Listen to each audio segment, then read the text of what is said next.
ബാലദർശൻ എന്ന പേരിൽ ഭാരതത്തിന് പുറത്ത് ഗൾഫ് നാടുകളിൽ കുട്ടികളുടെ സാംസ്കാരിക പ്രസ്ഥാനമാണ്. ഇന്നിവിടെ ബാലദർശന്റെ ഒരു കൂട്ടായ്മ എന്ന നിലയിൽ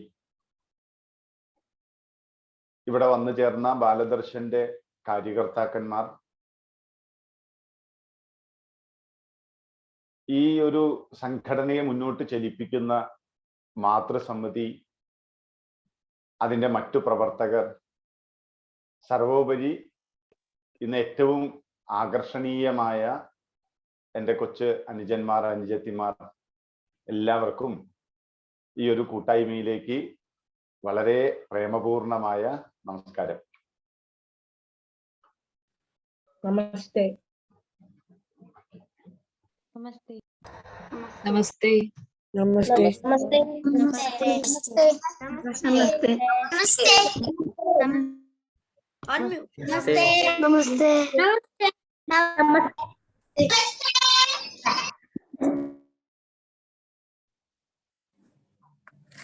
നമസ്തേ. നമസ്തേ.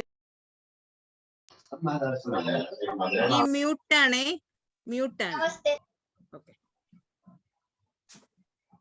എനിക്ക് നിങ്ങളോട് പറയാൻ വലിയ വലിയ കാര്യങ്ങളില്ല. ആകെയുള്ളത് ഒരു 10-12 കഥകൾ പറയുക എന്നുള്ളത് മാത്രമേ ഉള്ളൂ എൻ്റെ മനസ്സിൽ. കഥ കേൾക്കാൻ നിങ്ങൾക്ക് ഇഷ്ടമാണ് എന്ന് ഞാൻ വിചാരിക്കുന്നു. പക്ഷെ കഥകൾക്ക് സമാപനത്തിൽ എങ്ങനെ, എന്ത് എന്നൊക്കെ ഞാൻ നിങ്ങളോട് ചോദിക്കുമ്പോൾ ആരും മ്യൂട്ട് ചെയ്ത് ഉത്തരം പറയണമെന്നില്ല. പക്ഷെ ഞാൻ ചോദിക്കുമ്പോൾ മനസ്സിൽ അവിടെ പറയണം ഉത്തരം. ഇനി ആരെങ്കിലും ഒരാൾ പറയൂ എന്ന് പറഞ്ഞാൽ, ഇപ്പൊ നിങ്ങളെ ഇവിടെ പരിചയപ്പെടുത്തിയ ചേച്ചി ആരുടെയെങ്കിലും പേര് പറഞ്ഞാൽ അവരത് പറയണം, അറിയുന്ന ഉത്തരം പറയണം. ശരിയല്ലേ? കൈ ഉയർത്തിയാൽ മതി. ഒരാളും മ്യൂട്ട് ചെയ്യണ്ട, അൺമ്യൂട്ടിൽ തന്നെ ഇരിക്കട്ടെ. ശരി.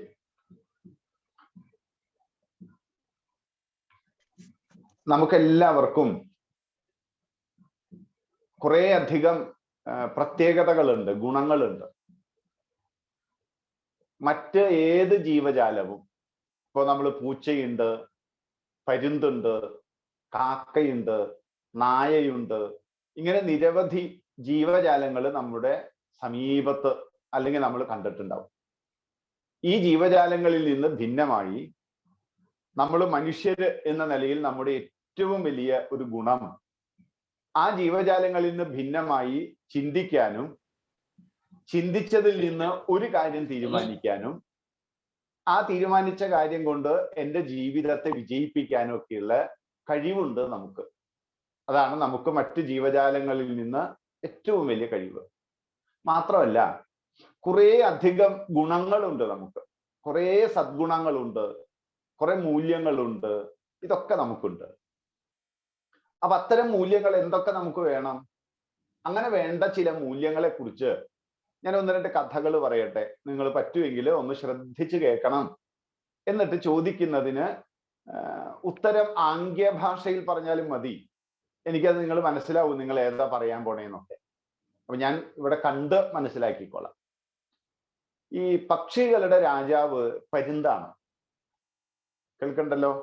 പക്ഷികളുടെ രാജാവ് പരുന്താണ്. പരുന്തിന് വലിയൊരു വിഷമമുണ്ട്. എന്നെ ആളുകൾ അത്ര കണ്ട് സ്നേഹിക്കുന്നില്ല എന്നതാണ് പരുന്തിന്റെ വിഷമം. ആളുകൾക്കൊക്കെ ഇഷ്ടം വാനമ്പാടി എന്ന് പറഞ്ഞിട്ടുള്ള ഒരു കിളിയാണ്. വാനമ്പാടി എന്ന് കേട്ടിട്ടുണ്ടോ നിങ്ങള്? കേട്ടിട്ടുണ്ട്. ശരി. വാനമ്പാടിയെ വലിയ ഇഷ്ടമാണ് എല്ലാവർക്കും. അപ്പൊ പരുന്തിന് തോന്നി, എന്താ ഈ വാനമ്പാടിയുടെ പ്രത്യേകത? പരുന്താണെങ്കിൽ വാനമ്പാടിയെ കണ്ടിട്ടുമില്ല. വാനമ്പാടിക്ക് എന്തൊക്കെ ഗുണങ്ങളുണ്ട് എന്ന് അറിയാൻ പരുന്ത് തൻ്റെ 2 സൈനികന്മാരെ വിളിച്ചു, 2 പടയാളികളെ വിളിച്ചിട്ട് പറഞ്ഞു, വാനമ്പാടിയെ പറ്റിയിട്ട് തിരക്കിയിട്ട് വരണം. ഒരു പടയാളി മയിലും മറ്റൊരു പടയാളി കുയിലുമാണ്. അങ്ങനെ മയിലിനെയും കുയിലിനെയും അടുത്ത് വിളിച്ച് 2 പേരോടും പറഞ്ഞു, നിങ്ങൾ പോയി വാനമ്പാടിയെ കാണണം, എന്താണ് അവന്റെ പ്രത്യേകത എന്നൊന്ന് തിരക്കണം, സാധിക്കുമെങ്കിൽ അവനെക്കുറിച്ചുള്ള വിശേഷങ്ങളെല്ലാം കണ്ടെത്തി എന്നോട് പറയണം എന്നൊക്കെ പറഞ്ഞ് തന്റെ കിങ്കരന്മാർക്ക്, സൈനികന്മാർക്ക് വേണ്ട ഉപദേശങ്ങളൊക്കെ കൊടുത്ത് പറഞ്ഞയച്ചു. അങ്ങനെ മയിലും കുയിലും വാനമ്പാടിയെ തേടി നടന്നു. മയിലാണ് ആദ്യം കണ്ടത് വാനമ്പാടിയെ.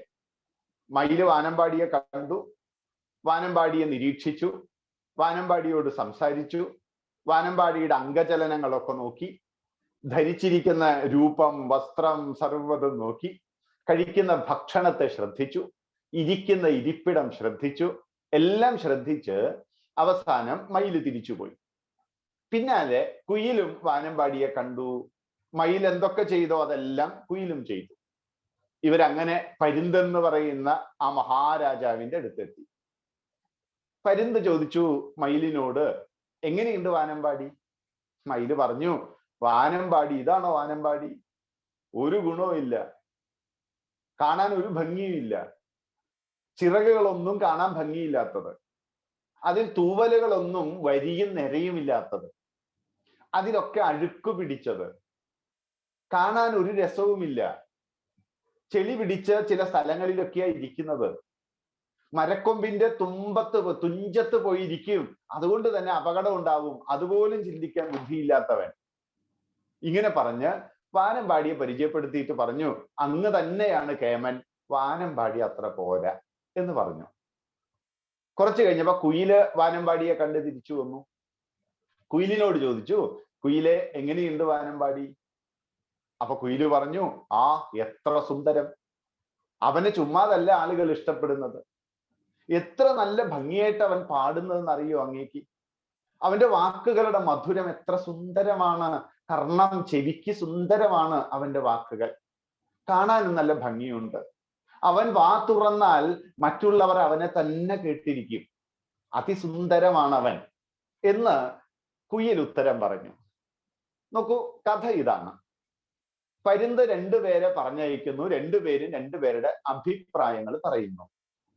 ഇവിടെ മയില് കണ്ടതെല്ലാം വാനമ്പാടി എന്ന് പറയുന്ന ഒരു പക്ഷിയുടെ ദോഷങ്ങളാണ്.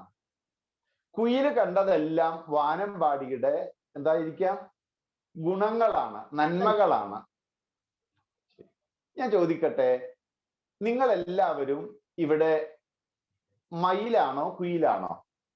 നിങ്ങളുടെ സ്വഭാവം മയിലിൻ്റേത് പോലെയാണോ കുയിലിൻ്റേത് പോലെയാണോ? നിങ്ങൾ ആരെയാണ് ഇതിൽ കൂടുതൽ ഇഷ്ടപ്പെടുന്നത്, മയിലിനെയാണോ കുയിലിനെയാണോ?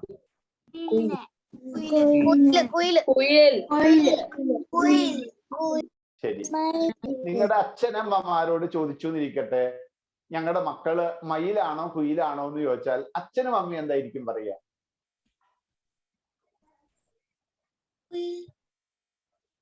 കുയിൽ തന്നെയാണോ? ഇടയ്ക്ക് മയിലും ഇടയ്ക്ക് കുയിലെന്ന് പറഞ്ഞോ? അവള് അല്ലെങ്കിൽ അവൻ ഉറങ്ങണ സമയത്ത് കുയിലാണ്, ഉണർന്നു കഴിഞ്ഞാൽ മയില, അങ്ങനെയാണോ പറഞ്ഞത്? അല്ല, നിങ്ങളെ കണ്ടാൽ അറിയാം നിങ്ങൾ എല്ലാവരും കുയിലിനെ പോലെയാ, നല്ലത് മാത്രം പറയുക, നല്ലത് മാത്രം ചെയ്യുക, നല്ലത് മാത്രം കാണുക, നല്ലത് മാത്രം കേൾക്കുക, അങ്ങനെയല്ലേ നിങ്ങള്? ഉറപ്പല്ലേ? ശരി, നമുക്ക് എല്ലാവർക്കും വേണ്ട ഏറ്റവും നല്ല ഗുണം എന്താ? ഇവിടെ കുയില് പറഞ്ഞത് വാനമ്പാടിയുടെ ഏറ്റവും വലിയ പ്രത്യേകത, അവൻ നന്നായി സംസാരിക്കും, അവന്റെ സംഭാഷണം കേൾക്കാൻ ആളുകൾക്കൊക്കെ ഇഷ്ടമാണ്. അതുകൊണ്ട് നമ്മൾ ആരെ പോലെയാവും? കുയിലിന്റെ പോലെ മറ്റുള്ളവരുടെ നന്മകൾ മാത്രം പറയും, ഒരിക്കലും മറ്റുള്ളവരുടെ ദോഷങ്ങൾ കണ്ടെത്തി നമ്മൾ പറയില്ല. ഏതൊരാളിലും നന്മ കാണാനുള്ള ഒരു മനസ്സുണ്ട് നമുക്ക്. ഉറപ്പിച്ചോ? ശരി, ഒന്നാമത്തെ കഥ. രണ്ടാമത്തെ കാര്യം ചോദിക്കട്ടെ, നിങ്ങൾ വീട്ടില് അടുക്കളയിൽ പോകാറുണ്ടോ? അടുക്കളയിൽ പോകാറുണ്ടോ? ആ ശരി, അടുക്കളയില് ശരി, ഓക്കെ. നിങ്ങൾ മുറം കണ്ടിട്ടുണ്ടോ? മുറം, മുറം ഇങ്ങനെ ഉപയോഗിക്കുന്നുണ്ട്. അരിപ്പ കണ്ടിട്ടുണ്ടോ? അരിപ്പ. ശരി, അപ്പൊ ഞാൻ ചോദിക്കട്ടെ, നമ്മൾ മുറം ഉപയോഗിക്കണത് എന്തിനാന്ന് വെച്ചാൽ, ഇപ്പൊ അരി എടുത്തു അല്ലെങ്കിൽ ഗോതമ്പ് എടുത്തു, ഈ മുറത്തിലിട്ടത് ഇങ്ങനെ ചേറ്റി ചേറ്റി ചേറ്റി അതിലുള്ള കരടുകൾ ധാരാളം ആവശ്യമില്ലാത്തത് ഒക്കെ ഉണ്ടാവും അതിൻ്റെ ഉള്ളില്. അതെല്ലാം നമ്മൾ ഇങ്ങനെ ചേറ്റി ഈ ആവശ്യമില്ലാത്തതൊക്കെ മുറത്തിൽ നിന്ന് കളഞ്ഞ് ആവശ്യമുള്ളതെല്ലാം മുറത്തിൽ എടുത്തു വെക്കും. അങ്ങനെയല്ലേ? എന്നാ അരിപ്പ എന്തിനാ? അരിയാണ് അരിക്കേണ്ടതെങ്കിൽ അതിൽ നിന്ന് നല്ലതൊക്കെ ഇങ്ങനെ കളയും, മോശമുള്ളതൊക്കെ അതിലെടുത്തു വെക്കും. മുറം എങ്ങനെയാ?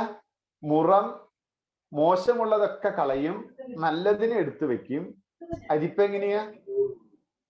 നല്ലതെല്ലാം കളയും, എന്നിട്ട് മോശമൊക്കെ അത് എടുത്തു വെക്കും. കണ്ടിട്ടില്ലേ? അപ്പൊ എന്റെ ചോദ്യം ഇതാണ്, നിങ്ങള് മുറം പോലെയാണോ അരിപ്പ പോലെയാണോ?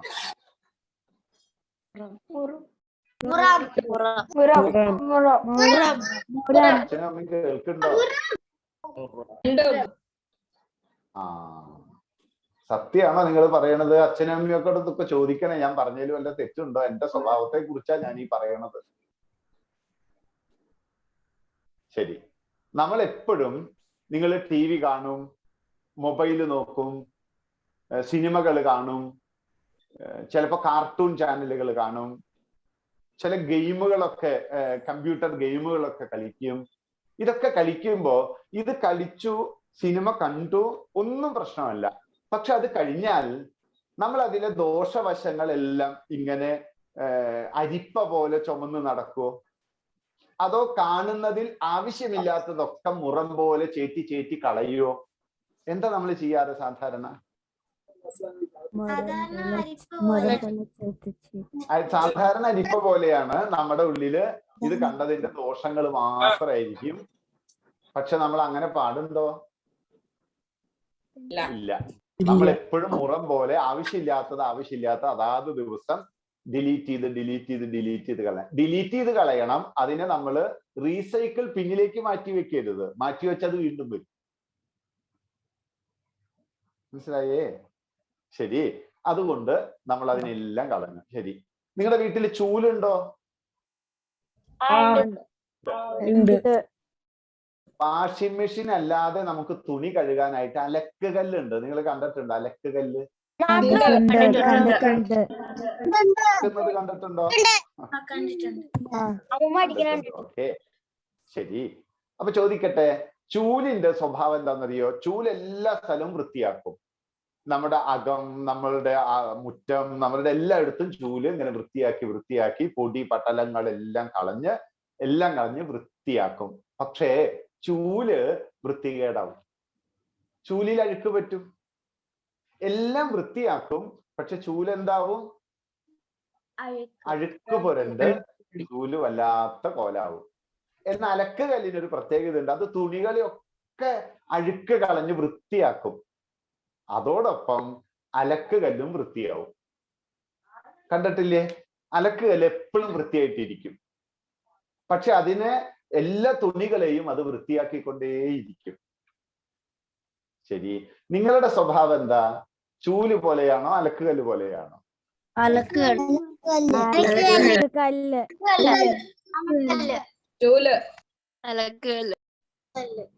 ചൂല്. നമ്മൾ കൂട്ടുകൂടില്ലേ കൂട്ടുകാരുടെ ഒപ്പം? കൂട്ടുകൂടുമ്പോ കൂട്ടുകാര് പലതും ഒക്കെ ചെയ്യും. ചിലര് പറയും, ഞാൻ ഇന്നലെ അച്ഛൻ കാണാതെ അവിടുന്ന് ഇത്ര രൂപയെടുത്തു.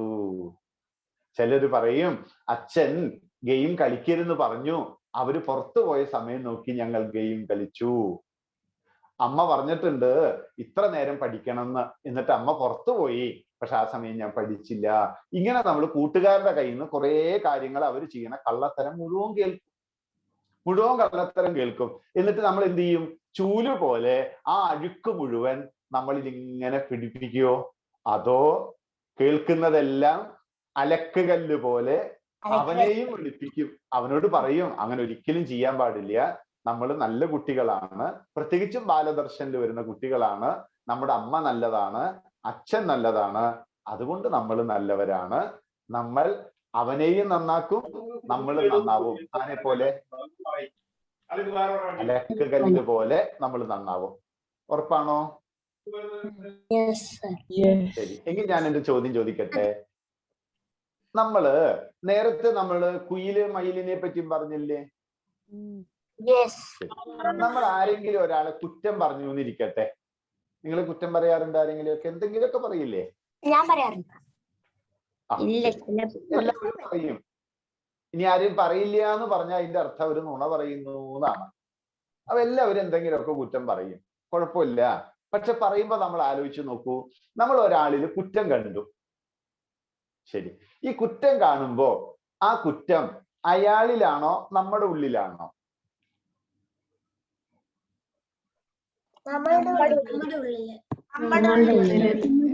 ശരി. പാൽപ്പായസം കുടിക്കാറുണ്ടോ നിങ്ങൾ? പാൽപ്പായസം ആണല്ലേ? പാൽപ്പായസം കാണുമ്പോ നിങ്ങൾക്ക് സന്തോഷമുണ്ടോ? സന്തോഷമുണ്ട്. അപ്പൊ ഈ സന്തോഷം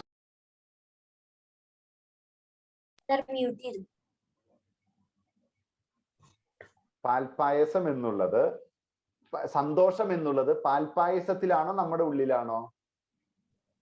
നമ്മുടെ ഉള്ളിലാണ്. ശരി. നിങ്ങൾ അമ്മയോടും അച്ഛനോടും ചോദിക്കണം, അച്ഛനും അമ്മയ്ക്ക് ഷുഗർ ഒക്കെ ഉണ്ടെങ്കിൽ അവരോട് ചോദിക്കണം, പാൽപ്പായസം കണ്ട സന്തോഷം ഉണ്ടോ എന്ന് ചോദിക്കണം. അവര് പറയും, ആരടാ അത് ഇവിടെ കൊണ്ടുവച്ചേന്ന് ചോദിക്കും. കാരണം പാൽപ്പായസം ഷുഗർ ഉള്ളവർക്ക് ഇഷ്ടമല്ല, വലിയ സന്തോഷമില്ല. അപ്പോൾ പാൽപ്പായസത്തിലല്ല സന്തോഷം. സന്തോഷവും ദുഃഖവും കുറ്റവും കുറവും എല്ലാം നമ്മുടെ ഉള്ളിലാണ്. നമ്മുടെ ഉള്ളിലുള്ളത് നമ്മൾ മറ്റൊരാളിൽ കാണുന്നു. എന്റെ ഉള്ളിൽ അതില്ലെങ്കിലോ ഞാനത് കാണില്ല. മനസ്സിലാവുണ്ടോ? പണ്ട് നോക്കൂ, രണ്ടാളുകൾ കൂടിയിട്ട് വേറൊരു ഗ്രാമത്തിലേക്ക് യാത്ര ചെയ്യാം. അവരങ്ങനെ പോയി. നിങ്ങൾ ചെറിയ പെട്ടിക്കടയൊക്കെ കണ്ടിട്ടുണ്ടോ? ചായയൊക്കെ കൊടുക്കണേ നാട്ടിലൊക്കെ നിങ്ങൾ കണ്ടിട്ടുണ്ടാവും. ശരി. പെട്ടിക്കടയില് ഒരാള് ചായയൊക്കെ കൊടുക്കാനിരിക്കുന്നുണ്ട്, വേറെ രണ്ടുപേരിന്ന് ചായ കുടിക്കുന്നുണ്ട്. ഒരു വഴിയാത്രക്കാരൻ ഈ ചായക്കടയിൽ ചെന്നിട്ട് ചോദിച്ചു, തൊട്ടടുത്തൊരു ഗ്രാമമുണ്ട്, സൂര്യഗ്രാമം എന്നാണ് അതിന്റെ പേര്. എന്താ അതിന്റെ പേര്?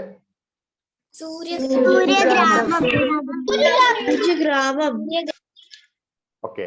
ഈ സൂര്യഗ്രാമം എന്നുള്ള ഗ്രാമം എങ്ങനെയുണ്ട്? ആ ഗ്രാമം അവിടത്തുകാരെ എങ്ങനെയുള്ളവരാ? നല്ല ആളുകളാണോ മോശ ആളുകളാണോ എന്ന് അറിയാൻ ഇദ്ദേഹം ചോദിച്ചു, ആ നാട്ടുകാരൊക്കെ എങ്ങനെയുണ്ട് എന്ന് ചോദിച്ചു ചായക്കടക്കാരന്റെ അടുത്ത്. ചായക്കടക്കാരൻ തിരിച്ചൊരു ചോദ്യം ചോദിച്ചത്, നിങ്ങളുടെ നാട്ടുകാരൊക്കെ എങ്ങനെയാ എന്ന് ചോദിച്ചു. അപ്പൊ ഇദ്ദേഹം പറഞ്ഞു, എന്റെ നാട്ടുകാരൊക്കെ വളരെ മോശ, എല്ലാവരും കുഴപ്പക്കാരാ.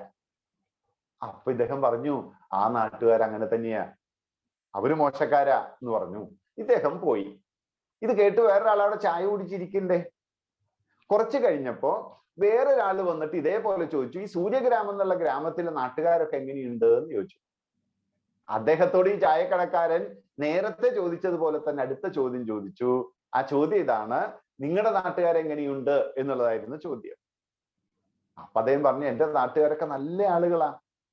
അപ്പൊ ചായക്കടക്കാരൻ പറഞ്ഞു, സൂര്യഗ്രാമത്തിൽ എല്ലാവരും നല്ല ആളുകളാ.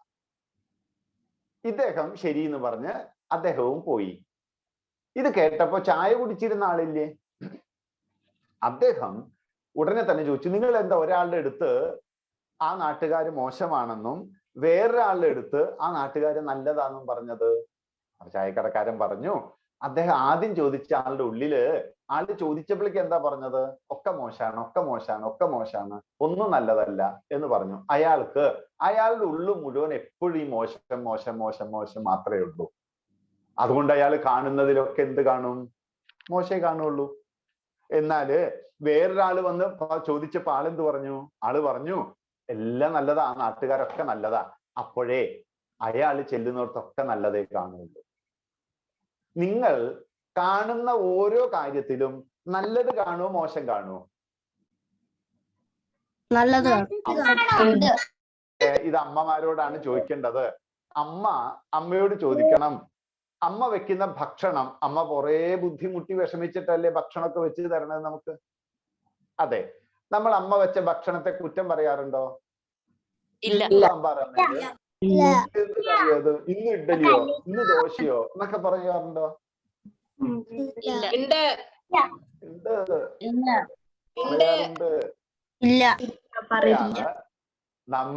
നമ്മുടെ ഉള്ളിൽ നല്ലതുണ്ടെങ്കിൽ നമ്മൾ കാണുന്നതൊക്കെ നല്ലതായിരിക്കും. നമ്മൾ ദോഷം പറയുന്നുവെങ്കിൽ നമ്മുടെ ഉള്ളിലാണ് ദോഷം, ആ വസ്തുവിലല്ല. ഞാനൊരു കഥ പറയട്ടെ, ഇതൊന്ന് ശ്രദ്ധിച്ച് കേൾക്കണേ. പണ്ടൊരു മുത്തശ്ശിയുണ്ട്. ഞാൻ ഇതിനു മുമ്പ് നിങ്ങളോടൊരു കാര്യം ചോദിക്കട്ടെ, നിങ്ങൾ എല്ലാവരും നല്ലത് കാണുന്നവരല്ലേ? നല്ലത് പറയണമെന്ന് ആഗ്രഹിക്കുന്നവരല്ലേ? നല്ല കുട്ടികളല്ലേ? നല്ലത് ചിന്തിക്കുന്നവരല്ലേ? കൈ ഉയർത്തി. അതെ അതെ അതെ. എന്നാ ഞാൻ ചോദിക്കട്ടെ, ഒരു മുത്തശ്ശിയുണ്ട്. മുത്തശ്ശി വളരെ പ്രായമായി. മുത്തശ്ശിക്ക് പ്രായം എന്ന് പറഞ്ഞാൽ കുറെ അധികം പ്രായമായി. കിടന്ന കിടപ്പ മുത്തശ്ശി. ഈ മുത്തശ്ശിക്ക് അനങ്ങാൻ പോലും പറ്റില്ല. മുത്തശ്ശിക്ക് അനങ്ങാൻ പോലും പറ്റാത്ത പോലെയാണ് മുത്തശ്ശി. ഈ സമയത്ത് മുത്തശ്ശി വല്ലാണ്ട് വയസ്സായപ്പോ എല്ലാവരും മനസ്സിൽ ആഗ്രഹിച്ചു, മുത്തശ്ശിക്ക് എങ്ങനെയെങ്കിലും മുത്തശ്ശി ഒന്ന് മരിച്ചു പോട്ടെ. കാരണം കിടന്ന കിടപ്പ്, ശരീരത്തിൽ തൊലിയൊക്കെ പോയി തുടങ്ങി, മുത്തശ്ശി ഇങ്ങനെ എല്ലും തോലുമായി, വേദന എടുത്ത് കരയാണ്.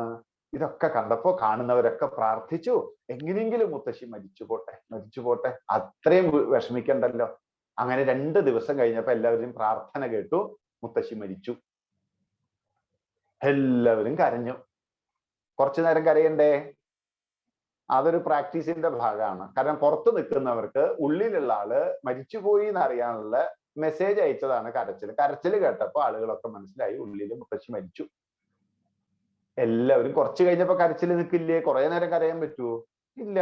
എല്ലാവരും കരച്ചിൽ കഴിഞ്ഞു. അപ്പൊ ഉണ്ടടാ വലിയൊരു ശബ്ദത്തിൽ വേറൊരാൾ കരയുന്നു. എല്ലാവരും കാതോർത്തു ആരെ കരയണത് നോക്കിയപ്പോ നമ്മുടെ പറമ്പിന്റെ തൊടിയിലുള്ള ഒരു മാവില്ലേ, മാവ് ഭയങ്കര കരച്ചില്. മാവ് വലിയ ശബ്ദത്തിൽ കരയ. എന്തിനായിരിക്കാം മാവ് കരഞ്ഞത്? എന്തുകൊണ്ടായിരിക്കാം മാവ് കരയാൻ കാരണം? ചോദിക്കും അറിയില്ലെങ്കിൽ. മാവിനെ വെള്ളമൊക്കെ ഒഴിച്ച് വളർത്തിയതായിരിക്കും. അച്ഛനോട് അമ്മയോടൊക്കെ ഒന്ന് ചോദിച്ചു നോക്കൂ, എന്തിനായിരിക്കാം മാവ്? വെട്ടി മുറിക്കണോണ്ടായിരിക്കും. മാവിനെ വെട്ടി മുറിക്കണം. ദഹിപ്പിക്കുമ്പോ മാവ് മാവ് വെട്ടി മുറിച്ച് തുണ്ടം തുണ്ടമാക്കി മുത്തശ്ശിയെ സംസ്കരിക്കാൻ വേണ്ടി മാവിന്റെ വിറകുകൾ എടുത്ത് മുത്തശ്ശിയെ സംസ്കരിക്കും. അപ്പോൾ മാവിനറിയാം ഇപ്പോൾ എന്നെ വെട്ടിമുറിക്കുമെന്ന്. അതുകൊണ്ടാണോ? അതെ അതെ അതെ അതെ. ശരി ശരി. പക്ഷെ ഇവിടെ നേരത്തെ ആദ്യം ഒരാൾ ഒരു ഉത്തരം പറഞ്ഞു. ആ മാവ് കരയാൻ കാരണം ഈ മാവുണ്ടല്ലോ, ചെറിയ മാവും തയ്യായിരുന്നപ്പോ അതിന് വേണ്ട വെള്ളം, വളം ഒക്കെ കൊടുത്ത് ആ മാവിനെ സുരക്ഷിതമാക്കി വേലി കെട്ടി തിരിച്ച് മാവിന് വേണ്ടതെല്ലാം കൊടുത്ത് അതിനെ വളർത്തി വലുതാക്കി ഇതുപോലെ ആക്കി തീർത്ത മുത്തശ്ശിയുടെ വേർപാട് ആ മാവിന് സഹിച്ചില്ല.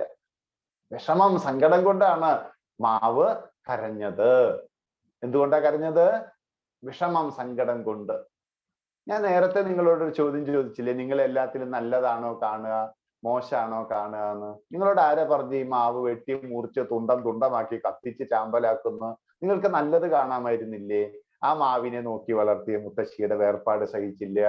ആ മാവിനെ കൊണ്ട് നടന്നത് മുഴുവൻ ഈ പാവ മുത്തശ്ശിയാണ്. മുത്തശ്ശി മരിച്ചപ്പോ മാവിന് വലിയ വിഷമായി. B positive. അപ്പൊ എന്താ ഈ പോസിറ്റീവ് തിങ്കിങ് എന്ന് പറഞ്ഞാൽ? എല്ലാം നല്ലത് കാണുക. ഗുണൈക ദൃക്ക് എന്നാണ് പറയാ. എന്താ പറയാ? ഗുണൈക ദൃക്ക്.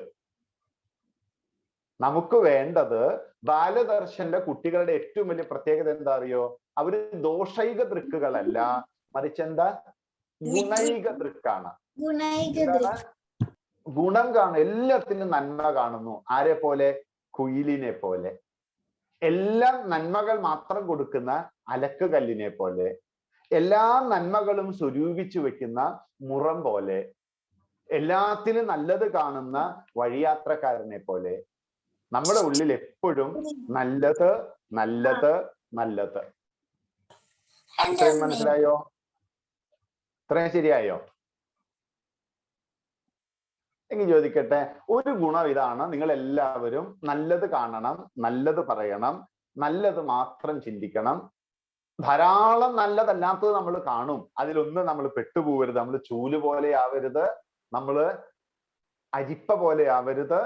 നമ്മൾ എപ്പോഴും നല്ലത് മാത്രം കാണുന്നവരായിരിക്കണം. ഞാൻ കൂട്ടത്തിൽ നിങ്ങളോടൊരു കാര്യം ചോദിക്കട്ടെ, നിങ്ങൾ നുണ പറയാറുണ്ടോ?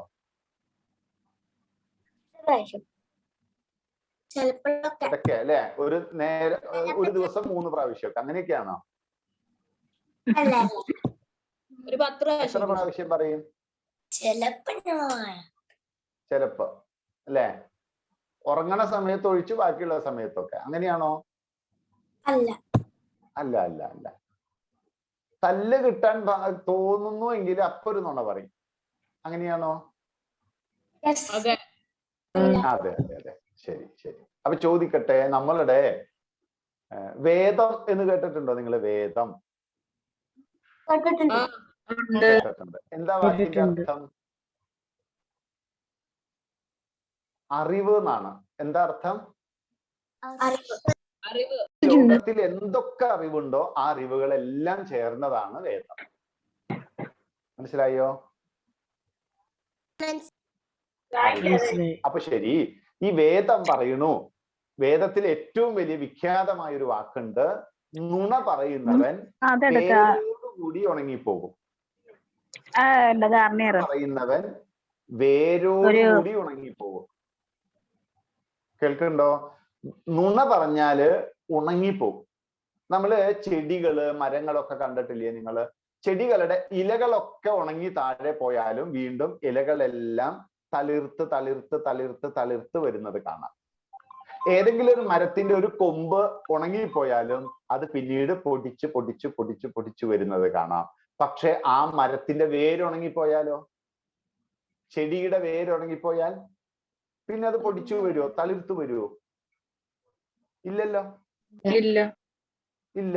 അതുകൊണ്ട് നുണ പറയുന്നവൻ വേരോടുകൂടി ഉണങ്ങിപ്പോകുന്നതാണ്. അവൻ ജീവിതത്തിൽ പിന്നെ ഒരിക്കലും രക്ഷപ്പെടില്ല. ശരിക്കും നുണ പറയുക ആരാന്നറിയോ? ഭീരുക്കളാണ് നുണ പറയുക. ഭീരുക്കളാണ് നുണ പറയുക. ധീരന്മാര് ഒരിക്കലും നുണ പറയില്ല. പേടിത്തൊണ്ടന്മാരാണ് ഏറ്റവും വേഗത്തിൽ നുണ പറയുക. നല്ല ധീരൻ ഒരിക്കലും നുണ പറയില്ല. കാരണം ഈ നുണ പറയുന്നവൻ ഭയന്നിട്ടാണ് നുണ പറയുക. ഭയന്നുകൊണ്ടാണ് നുണ പറയുക. അപ്പൊ ഒരു നുണ പറഞ്ഞു എന്നിരിക്കട്ടെ, അപ്പൊ ആ നുണയിൽ നിന്ന് രക്ഷപ്പെടാൻ വേണ്ടി അടുത്ത ചോദ്യത്തിന് അടുത്ത നുണ പറയും. പിന്നെ അടുത്ത ചോദ്യം ചോദിക്കും, ഇനി അത് ശരിയാക്കണ്ടേ, അടുത്ത നുണ പറയും.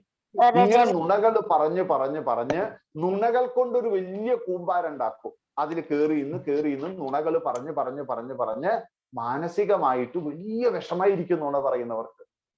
കാരണം ഒരു നുണ പറഞ്ഞു പോയില്ലേ, അതുകൊണ്ട് ഇനി അത് ശരിയാക്കാൻ അടുത്തത് പറഞ്ഞതിന്റെ മാനസിക സംഘർഷം, നുണ മറിഞ്ഞു പോയല്ലോ എന്നുള്ള വിഷമം, ഈ സങ്കടം കൊണ്ടൊക്കെ നമ്മൾ എപ്പോഴും മറ്റുള്ളവരുടെ മുന്നിൽ വലിയ പരിഹാസ കഥാപാത്രാവും.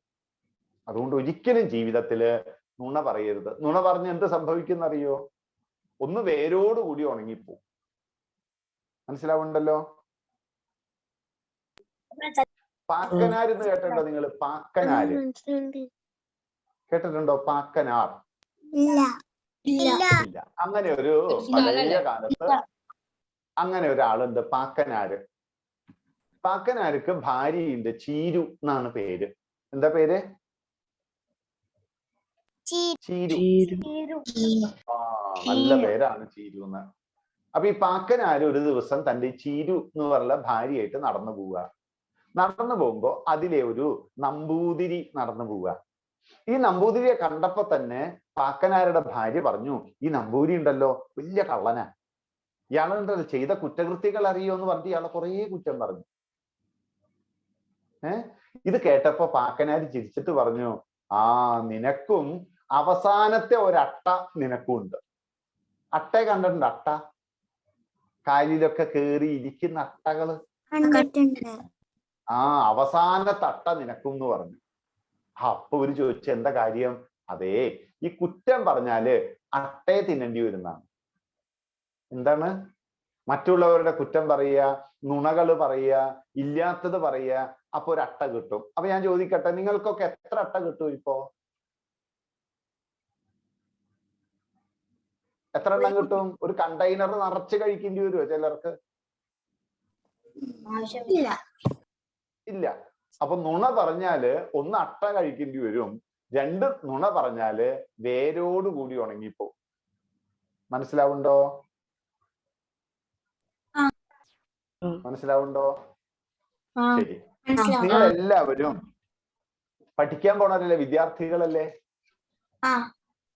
എങ്ങനെയാണ് നമ്മൾ വിദ്യാർത്ഥികളെ മനസ്സിലാക്കുക? ഇപ്പൊ പോലീസുകാരനെ എങ്ങനെ മനസ്സിലാക്കും? നിയമം നടപ്പിലാക്കുന്ന ധീരനായിട്ടുള്ള യൂണിഫോം ഒക്കെ ധരിച്ച് ഒരു വലിയ പൗരുഷ അല്ലേ? ഒരു കൃഷിക്കാരനെ എങ്ങനെ മനസ്സിലാക്കും? കൃഷിക്കാരൻ എന്നും പാടത്ത് പോയി പണിയെടുത്ത് ചെയ്യുന്ന ഒരാളല്ലേ കൃഷിക്കാരൻ. ഇതേപോലെ ഓരോരുത്തർക്കും ഓരോ ധർമ്മമുണ്ട്. അപ്പൊ വിദ്യാർത്ഥിയുടെ ധർമ്മം എന്താ ശരിക്കും? പഠിക്കുക ആണോ? ശരി, പഠിക്കുക. പഠിക്കാന്ന് മാത്രല്ല, 5 തരം കാര്യങ്ങൾ ഉണ്ടാവണം ഒരു വിദ്യാർത്ഥിക്ക്. എന്ത് വേണം? 5 കാര്യങ്ങൾ വേണം. വിദ്യാർത്ഥി ധർമ്മം എന്ന് പറഞ്ഞിട്ട് നിങ്ങൾ പഠിച്ചിട്ടില്ലേ? കാകദൃഷ്ടിർ, ഭഗധ്യാനം, ശ്വാനനിദ്ര തഥൈവച, അല്പാഹാരം, ജീർണവസ്ത്രം, ഏതത് വിദ്യാർത്ഥി ലക്ഷണം. വിദ്യാർത്ഥിയുടെ ലക്ഷണം ഇപ്പൊ നിങ്ങളെയൊക്കെ കണ്ട വിദ്യാർത്ഥികളാണെന്ന് മനസ്സിലാക്കുക 5 കാര്യങ്ങൾ ഉള്ളപ്പോഴാണ്. ഒന്ന് കാകദൃഷ്ടിർ. കാക്ക എന്ന് പറഞ്ഞ എന്താ? കാക്ക. കാക്കയെ കണ്ടിട്ടുണ്ടോ? കണ്ടിട്ടുണ്ട്. കാക്കയുടെ കണ്ണായിരിക്കണം എന്നാണ് വിദ്യാർത്ഥികൾക്ക്. പഠിക്കാൻ പോണ കുട്ടികൾക്കൊക്കെ കാക്കയുടെ കണ്ണായിരിക്കണം. എന്താ കാക്കയുടെ കണ്ണിന്റെ പ്രത്യേകത? കാക്ക എവിടെ ഇരുന്നാലും അടുക്കളയിൽ എന്തൊക്കെ എടുത്തു വെക്കണത്, എന്തൊക്കെ പുറത്തുള്ളത്, ഇതൊക്കെ കാക്ക കണ്ടെത്തും. മനസ്സിലായോ? കാക്ക ഇതെല്ലാം കണ്ടെത്തി കാക്ക നോക്കി തനിക്ക് ആവശ്യമുള്ളതൊക്കെ പെട്ടെന്ന് വന്ന് എടുത്തുകൊണ്ട് പോകും. ഓക്കെ. ആരുടെ പോലെ ആയിരിക്കണം? കാകദൃഷ്ടിർ. ഒന്ന് പറഞ്ഞേ. നാവ് ഉളുക്കി പോക്കോ. ദൃഷ്ടിർ. കാകദൃഷ്ടിർ. പിന്നെ ഭഗധ്യാനം. ആരെ? ഭഗൻ. കൊക്ക്. കൊക്കിനെ കണ്ടിട്ടുണ്ടോ? കണ്ടിട്ടുണ്ട് അല്ലെ?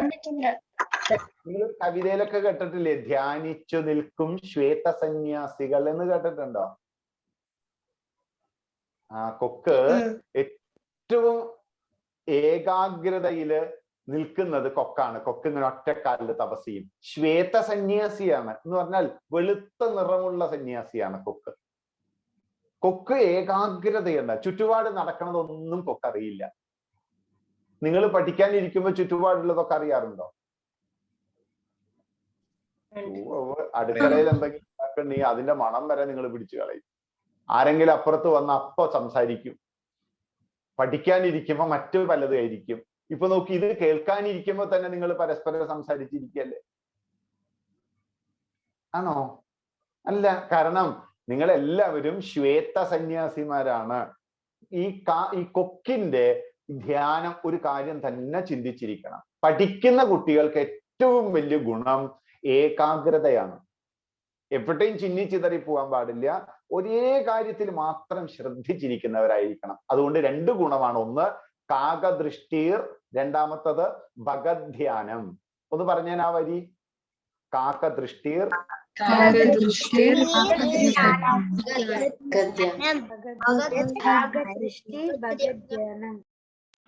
ഭഗധ്യാനം. മൂന്നാമത്തത് ശ്വാനനിദ്ര. ഒന്ന് പറയൂ.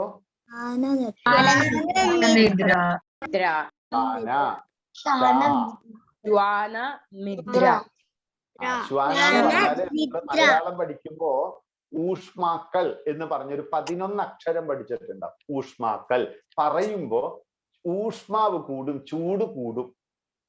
യാ, രാ, ല, വ, ശ, ഷ, സ ഇതൊക്കെ പറയുമ്പോ ഒരു ഊഷ്മാക്കളാണ്. ഇതൊക്കെ ഇത്തിരി ചൂട് കൂടിയേ പറയാൻ പറ്റുള്ളൂ. ഓക്കെ. അങ്ങനെയുള്ള അക്ഷരങ്ങളിൽ ഒന്നാണ് ശ. ശ്വാനൻ എന്ന് പറഞ്ഞാൽ നായ. നമ്മൾ പട്ടി എന്നൊക്കെ പറയില്ലേ? ശ്വാനൻ കേട്ടിട്ടുണ്ടല്ലോ. ശ്വാനനിദ്ര, നായ ഉറങ്ങുന്നത് പോലെയാണ് വിദ്യാർത്ഥികൾ ഉറങ്ങാൻ പാടുള്ളൂ. അപ്പൊ നായയുടെ പ്രത്യേകത എന്താ? ചെറിയൊരു മുട്ടുസൂചി വീഴുന്നത് കേട്ടാൽ നായ പെട്ടെന്ന് ചാടി ഉണരും. നിങ്ങളൊക്കെ എങ്ങനെയാ? അമ്മ അച്ഛനൊക്കെ ഒരു പ്രാവശ്യം വിളിച്ചാൽ മതി അപ്പോഴൊക്കെ എഴുന്നേൽക്കുവോ? ഇല്ല. നിങ്ങളുടെയൊക്കെ ആരാധകൻ കുംഭകർണനല്ലേ? സത്യം പറ. നിങ്ങൾ എത്ര പ്രാവശ്യം വിളിക്കണം? അമ്മോട് ചോദിക്കുക, അമ്മ ഇന്ന് രാവിലെ എന്നെ എത്ര പ്രാവശ്യം വിളിച്ചു? ഇന്ന് അവധിയല്ലേ അവിടെ? ഇന്ന് വിളിച്ച് പെരുമ്പറ കൊട്ടി, അങ്ങോട്ട് ഉരുട്ടി ഇങ്ങോട്ട് ഉരുട്ടി, അങ്ങനെയല്ലേ? അല്ല. അല്ല, അന്ന കൊള്ളാം. എപ്പോഴും വിദ്യാർത്ഥി 2 പ്രാവശ്യം കേട്ടില്ല, 1 പ്രാവശ്യം കേട്ടിട്ടും പിന്നെ ശരി. അപ്പൊ നായ ഉറങ്ങുന്നത് പോലെ ചെറിയ ഒറ്റ വിളി മതി, അപ്പോഴേക്കും ചാടി എഴുന്നേൽക്കണം, ജാഗരൂകനായിരിക്കണം. മറ്റൊരു കാര്യമുണ്ട്, വിദ്യാർത്ഥികള് കിടക്കുന്നതിനൊരു സമയം ഉണ്ടാവണം, ഉണരുന്നതിനും ഒരു സമയം ഉണ്ടാവണം. നിങ്ങൾക്ക് അങ്ങനെയുണ്ടോ? അങ്ങനെയൊന്നും ഇല്ല. എപ്പോഴെങ്കിലും ഒക്കെ അങ്ങോട്ട് കിടക്കും, എപ്പോഴെങ്കിലും ഒക്കെ അങ്ങോട്ട് എഴുന്നേൽക്കും. അങ്ങനെയാണ്. അങ്ങനെയാണോ? രാവിലെ ഓൺലൈൻ ക്ലാസ് ഉണ്ട്. ഓൺലൈൻ ക്ലാസ്സിന് സ്തുതി. അതുകൊണ്ട് അപ്പൊ എഴുന്നേറ്റു അല്ലേ? ശരി. ക്ലാസ് ഉണ്ടെങ്കിലും നമുക്കൊരു ടൈം ടേബിൾ ഇല്ലേ? കിടക്കും. അങ്ങനെ ഏറ്റവും ചുരുങ്ങിയത് ഒരു 7 മണിക്കൂറെങ്കിലും ഉറങ്ങുണ്ടോ? അതുണ്ടല്ലോ. ശരി. അപ്പൊ 7 മണിക്കൂർ എന്തായാലും കിടന്നുറങ്ങണം. ഇല്ലെങ്കിൽ എന്ത് പറ്റുന്നറിയോ? ഇതുപോലെ ഇരുന്നിട്ട് ഈ ഹിപ്പോപ്പൊട്ടാമസ് വായ തുറക്കണ കണ്ടുണ്ട്, അതുപോലെ ഇരുന്ന് കോട്ടുവായി ഇല്ലേ? ഇപ്പൊ എല്ലാവരും ഇങ്ങനെ കോട്ടുവായി ഇടല്ലേ ഇരുന്നിട്ട്? അതെന്താന്നറിയോ?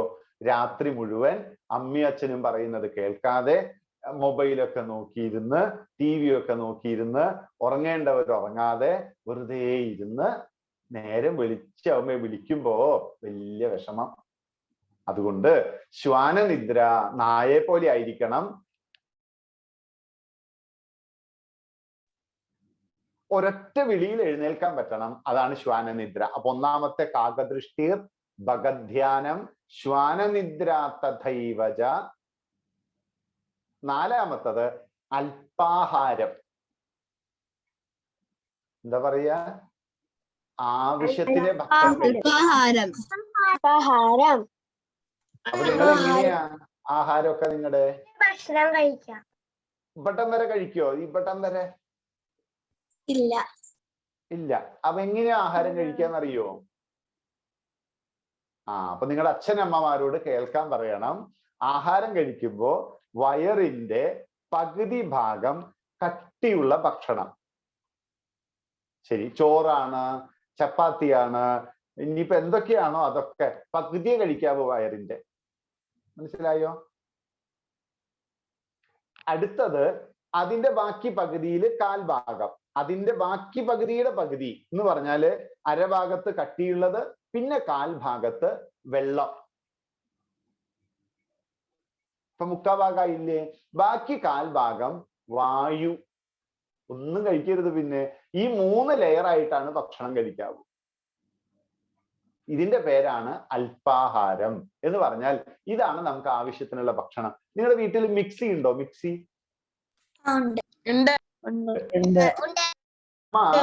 മിക്സിയിൽ അരക്കണ കണ്ടിട്ടുണ്ടോ? തേങ്ങ ഇട്ട് ചെരുകിയിട്ട് അമ്മ നിറച്ചിട്ടിട്ടാണ് അരയ്ക്കുക?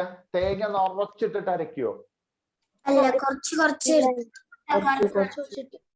പകുതി ഇടും, അത് കഴിഞ്ഞാൽ കുറച്ച് വെള്ളം ഒഴിക്കും, ബാക്കി എയർ. അപ്പൊ ഭക്ഷണം കഴിക്കുമ്പോ എങ്ങനെ കഴിക്കണം? പകുതി കട്ടിയുള്ളത്, പിന്നെ കുറച്ച് വെള്ളം, പിന്നെ കുറച്ച് വായു. അപ്പൊ അങ്ങനെ കഴിക്കാവൂ കേട്ടോ. അതിന്റെ പേരാണ് അല്പാഹാരം. അടുത്തത് ജീർണവസ്ത്രം. ജീർണവസ്ത്രം എന്ന് പറഞ്ഞാൽ കഴുകി ഉണങ്ങിയ വസ്ത്രം, വൃത്തിയുള്ള വസ്ത്രം ധരിക്കണം. അങ്ങനെയാണോ ധരിക്കുക? അത്രയും ചെയ്താൽ ഇതാണ് വിദ്യാർത്ഥി.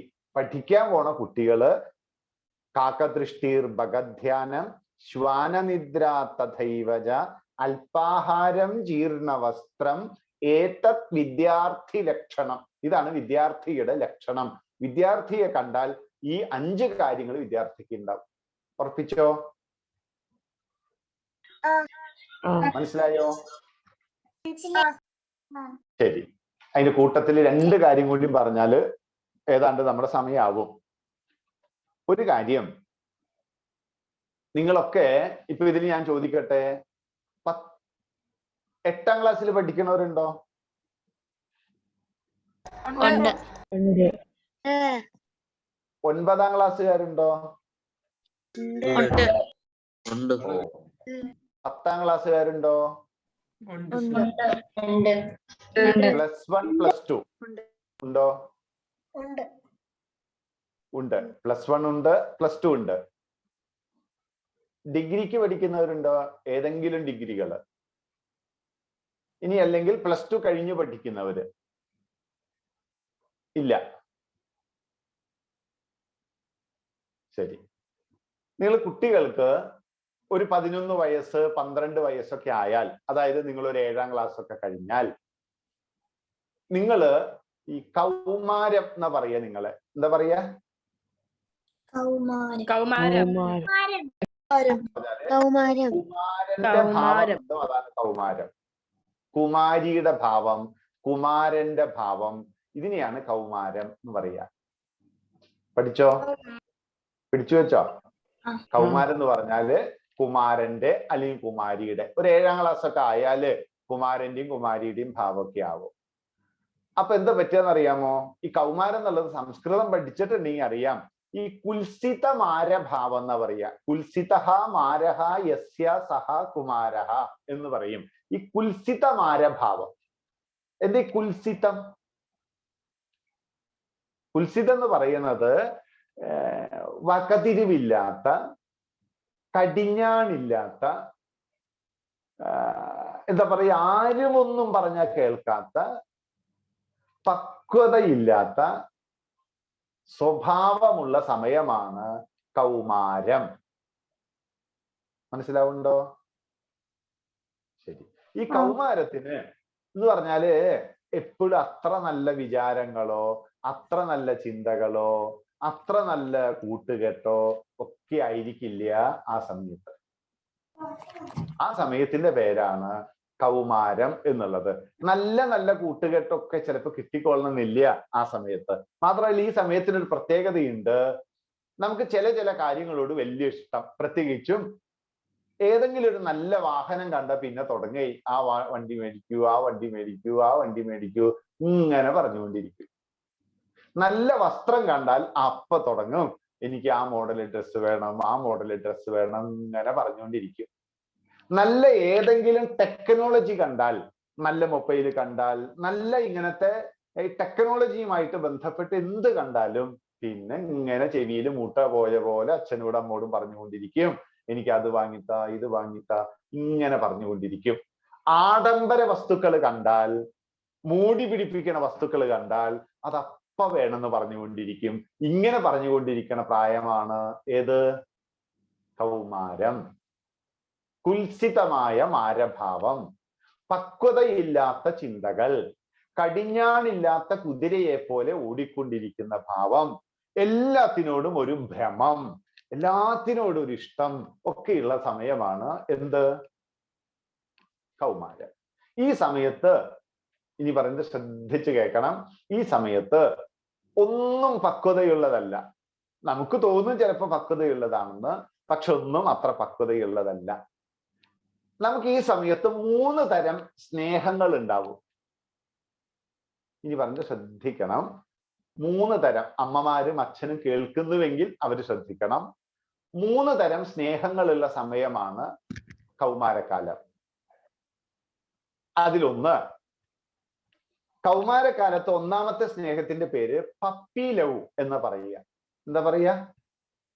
Puppy love. എന്താ ഈ പപ്പി? നമ്മള് നായക്കുട്ടിയിലെ എന്താ പറയാ? പപ്പി. നായക്കുട്ടിയുടെ സ്വഭാവമായിരിക്കും ഈ സമയത്ത്. ആ സ്നേഹമാണ് ഈ സമയത്ത് ഉണ്ടാവുക. Puppy love. നായക്കുട്ടിയുടെ പ്രത്യേകത എന്താ? നായക്കുട്ടി എല്ലാവരുടെ കൂടെ ചേർന്നു അങ്ങനെ കളിച്ച് മതിച്ച് നടക്കും. ഓക്കെ, എല്ലാവരുടെ കൂടെ. ഒന്നിലും സ്ഥിരതയില്ല നായക്കുട്ടിക്ക്. ആരാണോ മാടി വിളിച്ച് കൂടുതൽ കൂടുതൽ സ്നേഹം കൊടുക്കുന്നത് അവരോട് ചേർന്നിരിക്കും. ആര്? നായക്കുട്ടി. നായക്കുട്ടി. ഈ സ്വഭാവമാണ് കൗമാരം എന്ന് പറയുന്ന ഒരു 7ാം ക്ലാസ് ഒക്കെ കഴിഞ്ഞ നമ്മുടെ സ്വഭാവം. ഒരു പപ്പി ലവ്. ഇങ്ങനെയുള്ള എല്ലാത്തിനോടും നമുക്ക് ഇഷ്ടമാണ്. അങ്ങനെയുള്ളത് ആരൊക്കെയാ? കാണാൻ ഇത്തിരി ഭംഗിയുണ്ട് എന്ന് തോന്നിയാൽ നമുക്ക് അപ്പൊ ഇഷ്ടം തോന്നും. നമ്മളെ ഒന്ന് പരിഗണിച്ചു എന്ന് തോന്നിയാൽ അപ്പൊ നമുക്ക് ഇഷ്ടം തോന്നും. അപ്പോഴാണ് സിനിമയൊക്കെ കണ്ടിട്ട് നായകൻ ഇങ്ങനെ പഴയ കാലത്ത് വലിയ തോക്കൊക്കെ പിടിച്ച് അങ്ങനെ നായകൻ എല്ലാവരെയും വെടിവെച്ച് വീഴ്ത്തുക, നല്ല 6 പാക്ക് ഒക്കെ ഉണ്ട്. അപ്പോഴാണ് നമ്മൾ ഒരാളെ കണ്ടത് 1.5 ലക്ഷം രൂപയുടെ ബൈക്കില് അതുപോലെ തന്നെ രൂപമുള്ള ഒരാളെ കണ്ടപ്പോൾ നമുക്കൊരു പപ്പി ലവ് വന്നു, ഒരു സ്നേഹം വന്നു. ഈ സ്നേഹം തോന്നുന്ന പ്രായത്തിന്റെ പേരാണ് കൗമാരം. ആ സ്നേഹമാണ് പപ്പി ലവ്. ആരാണോ എന്നോട് ചേർന്നിരിക്കുന്നത് അവരോടൊക്കെ സ്നേഹമാണ്. ഈ സമയത്ത് നമ്മൾ ഏറ്റവും സ്നേഹിക്കുക ആരാന്നറിയോ? നമ്മുടെ കൂടെ പഠിക്കുന്നവരെ, അല്ലെങ്കിൽ നമ്മളെക്കാൾ 2 ക്ലാസ്സിന് മുകളിൽ പഠിക്കുന്നവരെ, നമ്മുടെ കൂട്ടുകാരെ, കൂട്ടുകാരികളെ. നമുക്ക് അവരോടൊക്കെ പെട്ടെന്ന് സ്നേഹം വർദ്ധിക്കും. അവരാണ് പിന്നെ നമ്മുടെ ആരാധന കഥാപാത്രങ്ങള്. അവര് പറയുന്നതിനനുസരിച്ചേ നമ്മൾ ജീവിക്കുള്ളൂ. അച്ഛനോട് അമ്മയോടൊക്കെ പോയി പണി നോക്കാൻ പറയും. എന്റെ കൂട്ടുകാരി ഇനി കുറ്റം പറഞ്ഞ അമ്മേനെ അച്ഛനും പുറത്താക്കൂട്ടോ എന്ന് പറയും. അവരാണ് വലുത്. അവര് പറയുന്നത് മാത്രം സത്യം. അവരെ കുറ്റം പറഞ്ഞാൽ പിന്നെ നമ്മൾ ഭക്ഷണം കഴിക്കില്ല, അമ്മയോട് മുഖം വെറുപ്പിച്ചിരിക്കും. ഇതാണ് ഈ പപ്പി ലവ്. ശരി, രണ്ടാമത്തെ ഒരു സ്നേഹം വരാൻ സാധ്യതയുള്ളത് കൗമാരക്കാലത്ത് പ്രോഫിറ്റബിൾ ലവ് എന്ന് പറഞ്ഞ ഒരു സ്നേഹം ഉണ്ടാവും. Profitable love. എവിടെയാണോ ലാഭമുള്ളത് അവിടെ സ്നേഹം ഉണ്ടാവും. എന്ന് വെച്ചാലേ, നിങ്ങളൊരു 8ാം ക്ലാസ്സോ 9ാം ക്ലാസ് 10ാം ക്ലാസ് +1 +2 ഒക്കെയാണ് പഠിക്കണമെന്നുണ്ടെങ്കിൽ നിങ്ങൾക്ക് പെട്ടെന്ന് മനസ്സിലാവും. അതായത് ഏതെങ്കിലും ഒരു ആൺകുട്ടീനെയോ ഏതെങ്കിലും ഒരു പെൺകുട്ടീനെയോ ഒക്കെ സ്നേഹിച്ചാൽ എൻ്റെ കുറേ കാര്യങ്ങൾ നടക്കും. എൻ്റെ നോട്ടൊക്കെ അവനോ അവളോ എഴുതി തരും. എനിക്കറിയാം, എൻ്റെ സ്കൂളില് 10,500 കുട്ടികൾ പഠിക്കണ്ടേ. അപ്പൊ അവിടെ എന്നും ഈ 8ാം ക്ലാസ്സുകാരി 9ാം ക്ലാസ്സുകാരനെ 10ാം ക്ലാസ്സുകാരിനെ ഒക്കെ പിടിച്ച് ഇവിടെ കൊണ്ടുവരും നമ്മുടെ ക്യാബിനിലേക്ക്. എന്നിട്ട് എന്താണെന്നറിയോ?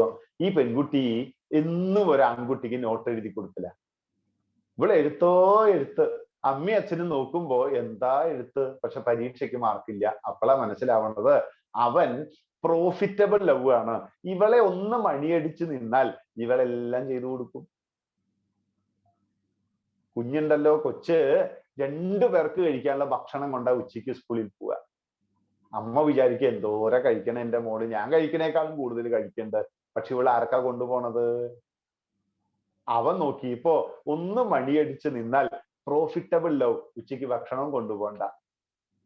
വേറെ ചിലരുണ്ട്, ടൂറൊക്കെ പോവാൻ സ്കൂളിൽ നിന്നൊക്കെ എവിടെയെങ്കിലുമൊക്കെ നമ്മൾ ടൂറ് പോകുമ്പോഴൊക്കെ 500 രൂപയൊക്കെ അമ്മയുടെ നിന്ന് കൂടുതൽ മേടിക്കുന്നതിനാ അവനോ അവൾക്കോ കൊടുക്കാൻ.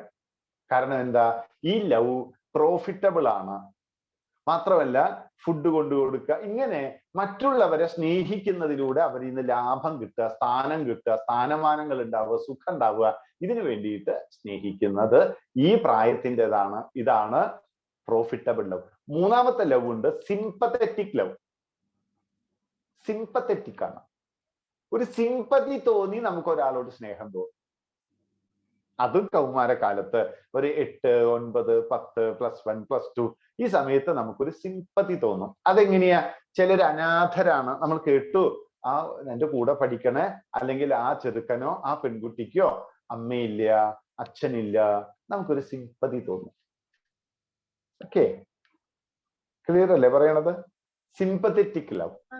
മാത്രമല്ല ഒരു അംഗവൈകല്യമുണ്ട്, അല്ലെങ്കിൽ ഭയങ്കരമായി കറുത്ത് കരിക്കട്ട പോലെയാണ്. അപ്പൊ എല്ലാവരും അയാളെ കളിയാക്കും. അപ്പൊ ഈ കുട്ടിക്ക് മാത്രം ഒരു പ്രത്യേകമായ സ്നേഹം. അങ്ങനെ ആരോ അങ്ങനെ കളിയാക്കാൻ പാടില്ലല്ലോ. ഒരു സിംപതി തോന്നും. ഈ സിംപത്തറ്റിക് ലവും നമുക്ക് ഈ കൗമാരകാലത്ത് വരും. ഈ 3 തരം ലവ് എൻ്റെ കുട്ടികൾക്ക് ഉണ്ടാകാൻ സാധ്യതയുണ്ട് എന്ന് ആദ്യം മനസ്സിലാക്കേണ്ടത് അമ്മ, അച്ഛൻ. അവർക്ക് മനസ്സിലാവണം ഈ പ്രായത്തിന്റെ പ്രത്യേകതയാണ്. ഈ പ്രായത്തിൽ എന്തുണ്ടാവില്ല? നാലാമത്തെ ലവ് ഉണ്ടാവില്ല. അത് മെച്യൂർഡ് ലവ് ആണ്, അത് ഉണ്ടാവില്ല. മെച്യൂർഡ് ലവ് എന്ന് പറഞ്ഞാൽ സ്പിരിച്വൽ ലവ്, അതൊരിക്കലും ഉണ്ടാവില്ല. ഈ മൂന്നെണ്ണവും കൗമാരത്തിൻ്റെതാണ്. കൗമാരകാലത്ത് എന്ത് തീരുമാനം എടുത്താലും മിക്കവാറും അത് തെറ്റിപ്പോകും. അതുകൊണ്ട് നമ്മള് ബാലദർശനിലെ കുട്ടികളാ, അതുകൊണ്ട് നമുക്കൊരു പ്രത്യേകതയുണ്ട്, നമുക്കൊരു വ്യക്തിത്വമുണ്ട്, നമ്മളൊരു പ്രത്യേകതയുള്ളവരാണ്, നമുക്ക് ഇതൊക്കെ അറിയാം.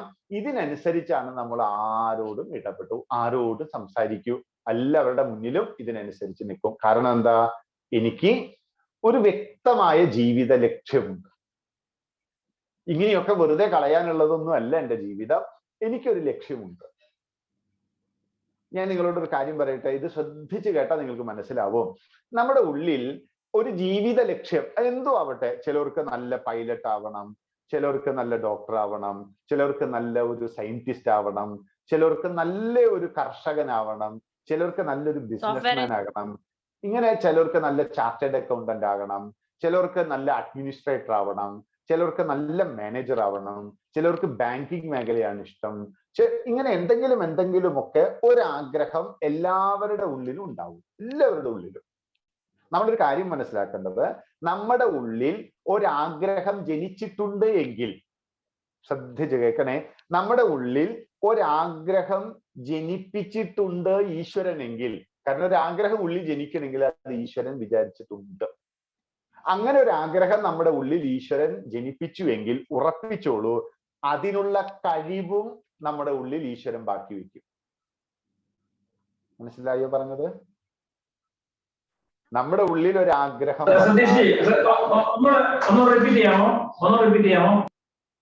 ശരി, നമ്മുടെ ഉള്ളിൽ ഒരു ആഗ്രഹം ഈശ്വരൻ ജനിപ്പിച്ചിട്ടുണ്ട് എങ്കിൽ ആ ആഗ്രഹം നടപ്പിലാക്കാനുള്ള കഴിവും ഈശ്വരൻ ഒളിപ്പിച്ചു വച്ചിട്ടുണ്ട്. ഇത് നമ്മൾ ഉറച്ചു വിശ്വസിക്കണം. കാരണം ഒരു ആഗ്രഹം വന്നിട്ടുണ്ടെങ്കിൽ അതിനുള്ള കഴിവ് അപ്പുറത്തുണ്ട്. അതെന്തോ ആവട്ടെ, നിങ്ങൾ നാളെ ഇന്ത്യൻ പ്രധാനമന്ത്രി ആകണം എന്ന് ആഗ്രഹിച്ചാൽ,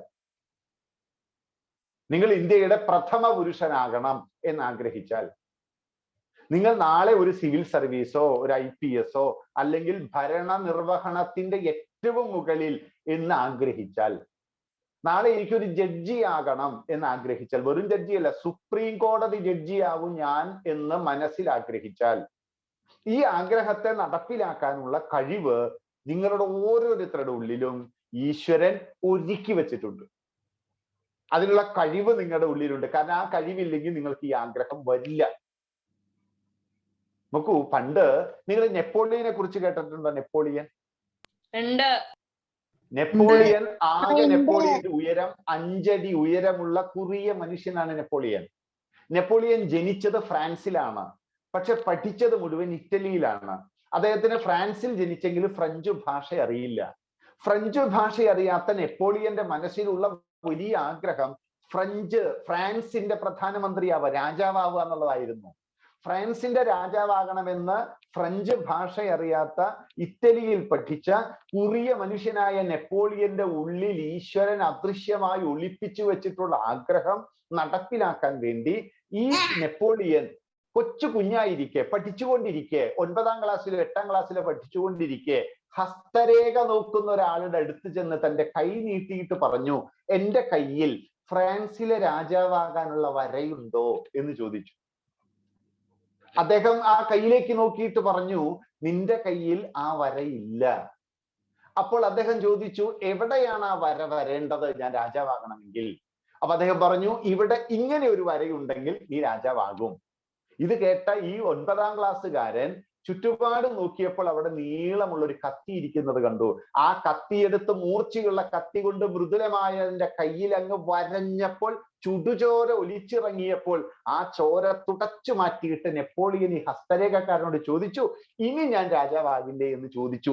ഉടനെ തന്നെ അദ്ദേഹം പറഞ്ഞു, നീ തീർച്ചയായും രാജാവാകും. കാരണം നിന്റെ ഉള്ളിൽ ഇങ്ങനെ ഒരു ആഗ്രഹം ഉണ്ടാവുകയും ഈ ആഗ്രഹത്തിന് വേണ്ടി കൊച്ചുകുട്ടികൾ കൈയുടെ വിരല് ചെറുതായി ഒന്ന് മുറിഞ്ഞു കഴിഞ്ഞാൽ അലറിക്കരയുമ്പോ നീ അത് നോക്കി ഒരു വരയുണ്ടാക്കാൻ വേണ്ടി തന്റെ പച്ചമാംസത്തിൽ തൊലിയിൽ കത്തി കൊണ്ട് വിണ്ടു കീറിയിട്ടും ഭയക്കാതെ വേദനിക്കാതെ നിന്നാൽ, ഇങ്ങനെ ഒരു മനസ്സ് നിനക്കുണ്ടെങ്കിൽ നീ തീർച്ചയായും രാജാവാകും.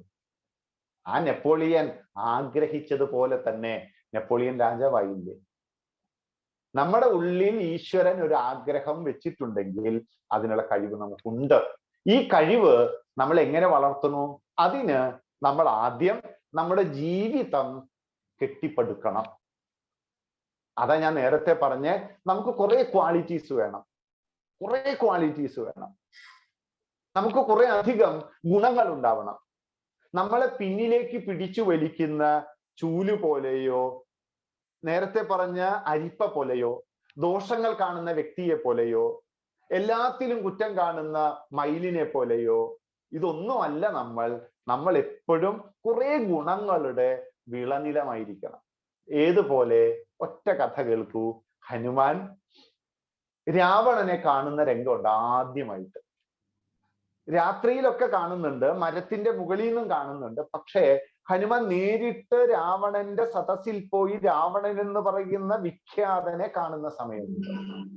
ഈ സമയത്ത് ഹനുമാൻ രാവണനെ കണ്ട മാത്രയിൽ അത്യത്ഭുതത്തോടുകൂടി ഇരു കൈയും കൂപ്പി രാവണനെ നോക്കിയിട്ട് ഹനുമാൻ പാടുന്ന ഒരു പാട്ടുണ്ട്, ഒരു ശ്ലോകമുണ്ട്.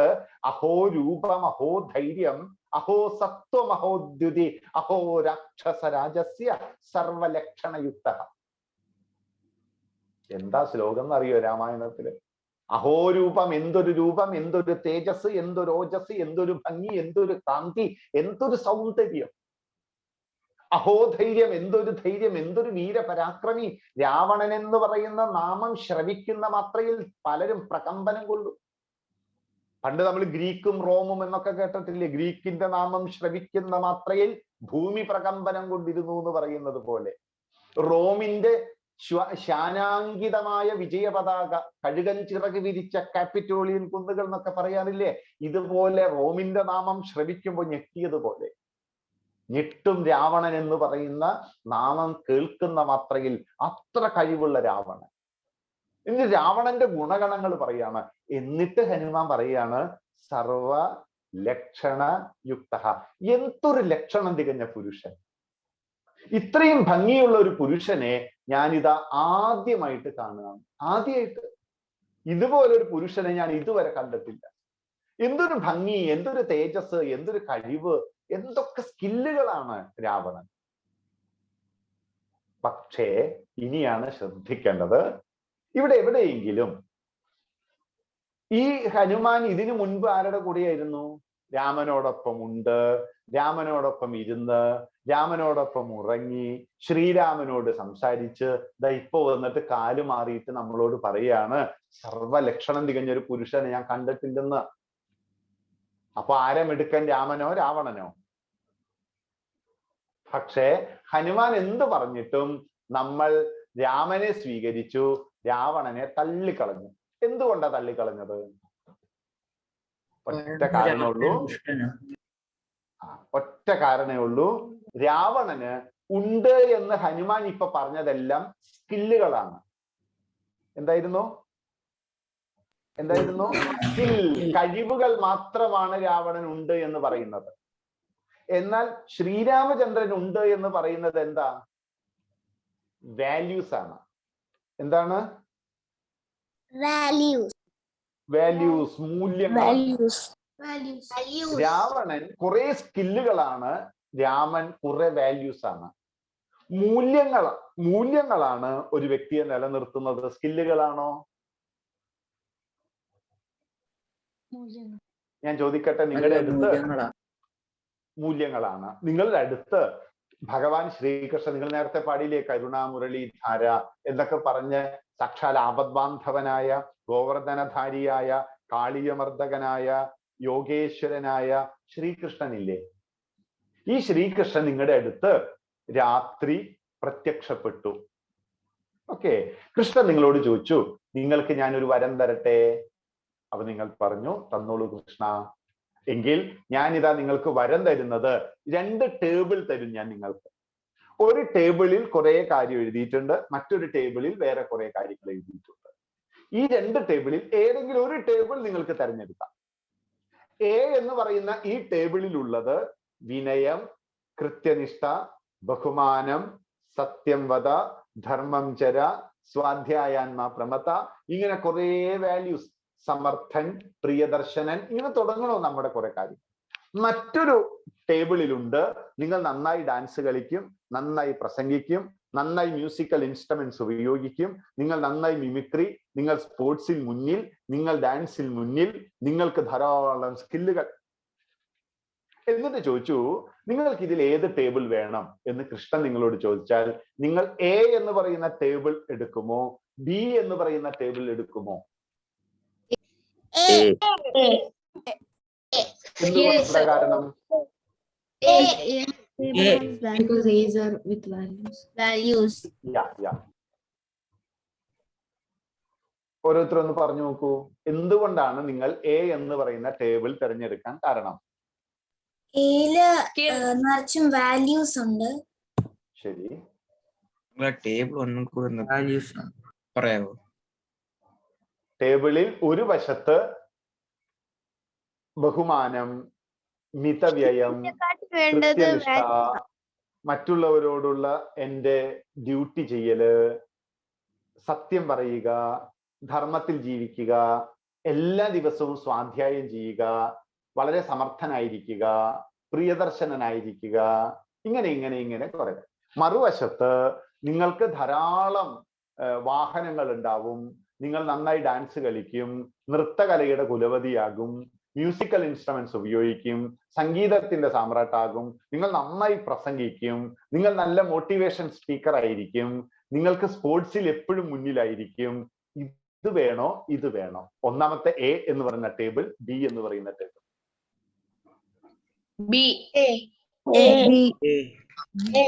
ശരി, ഇവിടെ നമ്മൾ മനസ്സിലാക്കേണ്ട ഒരു കാര്യം എന്താണെന്നറിയോ?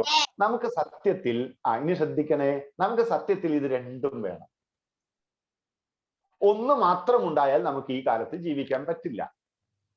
അപ്പൊ എന്ത് തീരുമാനിക്കണം നമ്മൾ തീരുമാനിക്കേണ്ടത് എ എന്ന് പറയുന്ന ടേബിളിലെ വാല്യൂസ്, ഈ വാല്യൂസ് ആണ് നമ്മുടെ വീടിന്റെ ഫൗണ്ടേഷൻ. മനസ്സിലാവുണ്ടോ? നമ്മുടെ വീടിന്റെ തറ, ഫൗണ്ടേഷൻ, ആധാരശില എന്ന് പറയുന്നത് എ ആണ്. അപ്പൊ മൂല്യങ്ങളുടെ അടിത്തറയിൽ വീട് കെട്ടിപ്പൊക്കുന്നത്, വീടെന്ന് പറയുന്നത് സ്കില്ലുകളാണ്. പക്ഷെ സ്കില്ല് എവിടെ കെട്ടിപ്പൊക്കണം? വാല്യൂസിന്റെ അടിത്തറയിൽ സ്കില്ലുകൾ കെട്ടിപ്പൊക്കണം. സ്കില്ല് മാത്രമായി കെട്ടിപ്പൊക്കിയാൽ, അതായത് അമ്മയും അച്ഛനും കുട്ടികളുടെ സ്കില്ല് മാത്രമാണ് നോക്കുന്നത്, നല്ല ഡാൻസർ, നല്ല ഈത്ത്, നല്ല അങ്ങനെ, പക്ഷെ അത് മാത്രം നോക്കിയാൽ മൂല്യങ്ങളില്ലെങ്കിൽ രാവണനെ പോലെയാവും. ഇനി മൂല്യങ്ങളുണ്ട്, അതോടൊപ്പം സ്കില്ലുകളും ഉണ്ടെങ്കിൽ നിങ്ങൾ ശ്രീരാമചന്ദ്രനാകും. രാമന് വാല്യൂസും ഉണ്ട്, സ്കില്ലുമുണ്ട്. രാമൻ ആയോധന കലയുടെ കുലപതിയാണ്. കോതണ്ടമേറ്റിയ രാമനെ വെല്ലുവിളിക്കാൻ ലോകത്തിൽ ഒരാൾക്കും സാധ്യമല്ല. 72 മിനിറ്റ് അല്ല 62 മിനിറ്റ് കൊണ്ട് രാമൻ 14,000 പേരെ വധിച്ചു. ആലോചിക്കണേ, 62 മിനിറ്റ് സമയം കൊണ്ട് ശ്രീരാമചന്ദ്രൻ 14,000 പേരെ ഒറ്റയ്ക്ക് കൊന്നത്. എന്താ രാമന്റെ സ്കില്ല് എന്ന് വെച്ചിട്ടാ?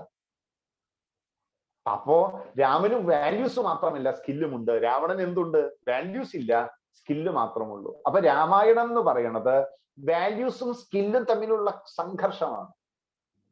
നമുക്ക് വേണ്ടത് ഇന്നത്തെ കാലത്ത് ജീവിക്കാൻ നമ്മൾ കുട്ടികൾ, മുതിർന്നവർ, സംഘടനാ പ്രവർത്തകർ ഓരോരുത്തർക്കും മൂല്യങ്ങളുടെ അടിത്തറയിൽ സ്കില്ലുകൾ കെട്ടിപ്പൊക്കണം. ഏതെങ്കിലും ഒന്ന് മാത്രം ഉണ്ടായാൽ മുന്നോട്ട് പോവില്ല. നമ്മൾ ഒന്ന് മാത്രം പോരാ, രണ്ടും വേണം നമുക്ക്. അതുകൊണ്ടാണ് ശ്രീകൃഷ്ണന്റെ രൂപം, നിങ്ങൾ ശ്രദ്ധിക്കണേ, കൃഷ്ണന്റെ രൂപം കൂടി പറഞ്ഞിട്ട് ഇതിവിടെ നിർത്തുകയാണ്, സമാപിപ്പിക്കുകയാണ്. ശ്രീകൃഷ്ണന്റെ രൂപം നിങ്ങൾ ശ്രദ്ധിച്ച് കാണണം. കൃഷ്ണന്റെ ഒരു കയ്യിൽ ചമ്മട്ടി, മറ്റൊരു കയ്യിൽ സുദർശനം, കൃഷ്ണന്റെ വേറൊരു കയ്യിൽ ഓടക്കുഴല്, മറ്റൊന്നിൽ മയിൽപ്പീലി. നോക്കൂ, 4 പ്രതീകങ്ങളുണ്ട് ശ്രീകൃഷ്ണൻ. ഇല്ലേ? നമ്മൾ സാധാരണ നാമം ചൊല്ലുമ്പോ പണ്ട് എന്താ ചൊല്ലാറ്? ചമ്മട്ടി കോലു വലത്തു കയ്യിൽ, ചെമ്മേ കടിഞ്ഞാണിടത്തു കയ്യിൽ, അങ്ങനെയല്ലേ പറയാ? ചമ്മട്ടിക്കോല് വലത്ത് കയ്യിലും ഇടത്ത് കയ്യിലും ഇതൊക്കെ പിടിച്ച് മഞ്ഞപ്പട്ടങ്ങു ഞൊറിഞ്ഞുടുത്തു മഞ്ജുവ മന്ദസ്മിതവുമായി. അങ്ങനെ മഞ്ഞപ്പട്ടൊക്കെ ഇവിടുത്തെ മന്ദസ്മിതനായി സ്മിതാവസ്ഥയോടുകൂടി ശ്രീകൃഷ്ണൻ യുദ്ധത്തിന് പോകുന്ന കൃഷ്ണനെ പറയും. കൃഷ്ണന്റെ കയ്യിൽ ചമ്മട്ടിയുണ്ട്, സുദർശനമുണ്ട്, ഓടക്കുടലുണ്ട്, പീലിയുണ്ട്. എന്താ ഓടക്കുടലും പീലിയും? സ്നേഹത്തിന്റെ, ആർദ്രതയുടെ, വിശ്വാസത്തിന്റെ, പ്രേമത്തിന്റെ വാല്യൂസ് ആണ്. സർവ്വതും വാല്യൂസ് ആണ്. എന്ന മറുഭാഗത്തോ ചമ്മട്ടിയും സുദർശനവും കരുത്തിന്റെ, ധീരതയുടെ, പോരാട്ടത്തിന്റെ, ശക്തിയുടെ, മസിൽ പവറിന്റെ, ക്ഷാത്രവീര്യമാണ്, സ്കില്ലാണ്. അതുകൊണ്ട് ഈ വാല്യൂസും സ്കില്ലും, ബ്രാഹ്മ തേജസ്സും ക്ഷാത്ര തേജസ്സും ഒരുമിച്ച് ചേരുമ്പോഴാ ശ്രീകൃഷ്ണൻ. അല്ലാതെ കൃഷ്ണൻ ദുർബലനാണോ? അല്ല, ശ്രീകൃഷ്ണൻ വളരെ കരുത്തുള്ളവൻ.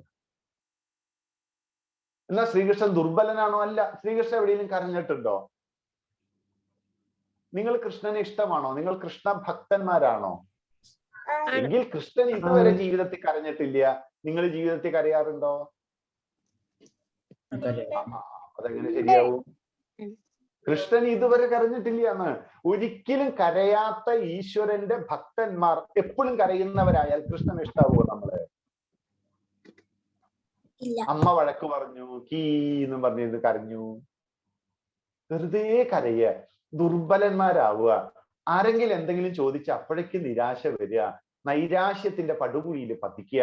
ഇതൊന്നും കൃഷ്ണ ഭക്തന്മാർക്ക് പറഞ്ഞിട്ടുള്ളതല്ല. പ്രത്യേകിച്ചും ഈ ബാലദർശനിലെ കുട്ടികൾ ശ്രീകൃഷ്ണനെ മാതൃകാ പുരുഷനാക്കുന്നവരാ. എങ്കിൽ കൃഷ്ണൻ കരഞ്ഞിട്ടില്ല, അതുകൊണ്ട് നമ്മളും കരയരുത്. 2, ശ്രീകൃഷ്ണൻ എല്ലായിടത്തും വിജയിച്ചിട്ടുണ്ട്. നിങ്ങൾ എവിടെയെങ്കിലും നോക്കൂ, ശ്രീകൃഷ്ണൻ ഒരു മത്സര പരീക്ഷയിൽ തോറ്റു. ഒരു സ്ഥലം പറഞ്ഞേ, കൃഷ്ണൻ എവിടെയെങ്കിലും ഒരിടത്ത് തോറ്റുപോയി. അങ്ങനെയുണ്ടല്ലോ. എവിടെയെങ്കിലും തോറ്റിട്ടുണ്ടോ കൃഷ്ണൻ? ഇല്ലന്ന്. ഒരു സ്ഥലത്തും തോറ്റിട്ടില്ല. ഒരു സ്ഥലത്തും തോറ്റല്ല. മത്സര പരീക്ഷകളിൽ വിജയിക്കണമെന്ന് ആഗ്രഹിക്കുന്ന സർവ്വ കുട്ടികളും ഒരേ ഒരു ഈശ്വരനെ കാണണം, അത് കൃഷ്ണനാണ്. തോറ്റിട്ടില്ല, എല്ലായിടത്തും വിജയിച്ചു. ഇതാണ് ശ്രീകൃഷ്ണന്റെ പ്രത്യേകത. ശ്രീകൃഷ്ണൻ എന്നും വിജയിച്ചവനാണ്. ശ്രീകൃഷ്ണൻ ഒരിക്കലും കരഞ്ഞിട്ടില്ല. അതുകൊണ്ട് കൃഷ്ണന്റെ ഈ ഭക്തന്മാര്, കൃഷ്ണനെ പ്രതിനിധീകരിക്കുന്ന നമ്മളൊക്കെ എന്ത് വേണം? കൃഷ്ണനെ പോലെ ഏറ്റവും നല്ലവരായിരിക്കണം, കൃഷ്ണനെ പോലെ എപ്പോഴും വിജയിക്കണം, കൃഷ്ണനെ പോലെ ഏറ്റവും മിടുക്കന്മാരായിരിക്കണം. വീണ്ടും പറയട്ടെ, കരയരുത് വെറുതെ. കരയോ? കരയരുതേ. ശരി, നല്ല മക്കളായിട്ട്, നല്ല മിടുക്കന്മാരായിട്ട്, ഞങ്ങൾ ഇത്രയും വലിയൊരു സംഘടനയുടെ ആളുകളാണ്, ശ്രീകൃഷ്ണനെ മുന്നിൽ വെക്കുന്ന മാതൃകാ വ്യക്തിത്വങ്ങളാണ്. അതുകൊണ്ട് ഞങ്ങൾ കുറെ അധികം വാല്യൂസിന്റെ ഈ അടിത്തട്ടിൽ ഞങ്ങൾ സ്കില്ലുകൾ കെട്ടിപ്പോക്കും. ധാരാളം സ്കില്ല് വേണം, പക്ഷെ മൂല്യങ്ങളായിരിക്കണം നമ്മുടെ പ്രത്യേകത. അങ്ങനെ നമ്മൾ നമ്മുടെ ജീവിതത്തിൽ കുറെ മൂല്യങ്ങൾ ഉണ്ടാക്കണം.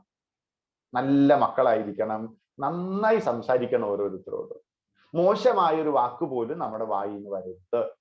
നന്നായി സംസാരിക്കുക, ചിരിച്ച് സംസാരിക്കുക. അങ്ങനെ ഏറ്റവും നല്ല മിടുക്കന്മാരും മിടുക്കികളുമുള്ള ഒരു സംഘടനയാവണം നമ്മുടെ ഈ കുവൈറ്റ് എന്ന് പറയുന്ന ഒരു സംസ്ഥാനത്ത്, ഒരു പ്രാന്തത്തിൽ ശ്രീകൃഷ്ണനെ മാതൃകാ വ്യക്തിത്വങ്ങളായിട്ട് വളരുന്ന നമ്മുടെ കുട്ടികൾ. അതിനനുസരിച്ച് കുട്ടികളെ വളർത്താൻ അമ്മമാർക്കും അച്ഛന്മാർക്കും ഒക്കെ സാധിക്കണം. അതിനുവേണ്ടി ധാരാളം ചേച്ചിമാരുണ്ട്, ധാരാളം ചേട്ടന്മാരുണ്ട്. എല്ലാവരും അവരവരുടെ കുറച്ച് സമയം, ആ സമയവും ഈ ഒരു കാര്യത്തിന് വേണ്ടി മാത്രം ചെയ്യണു. അപ്പോൾ അവരോടുള്ള നമ്മളുടെ കൃതജ്ഞതയല്ല, കൃതജ്ഞത എന്ന് പറഞ്ഞാൽ നന്ദി കേടുന്നാണ്. നമുക്കുള്ളത് കൃതജ്ഞതയാണ്. അത് നമ്മൾ നന്നായി പഠിക്കുക, നല്ല മക്കളാവുക, അങ്ങനെ സദ്ഗുണ സമ്പന്നരായി തീരട്ടെ എന്ന് പ്രാർത്ഥിച്ച് വാക്കുകൾ ഉപസംഹരിക്കുകയാണ്. എല്ലാവർക്കും നന്ദി, നമസ്കാരം. നമസ്തേ ജി. നമസ്തേ. നിങ്ങൾക്ക് ആർക്കെങ്കിലും, അതായത് വലിയ നമസ്തേ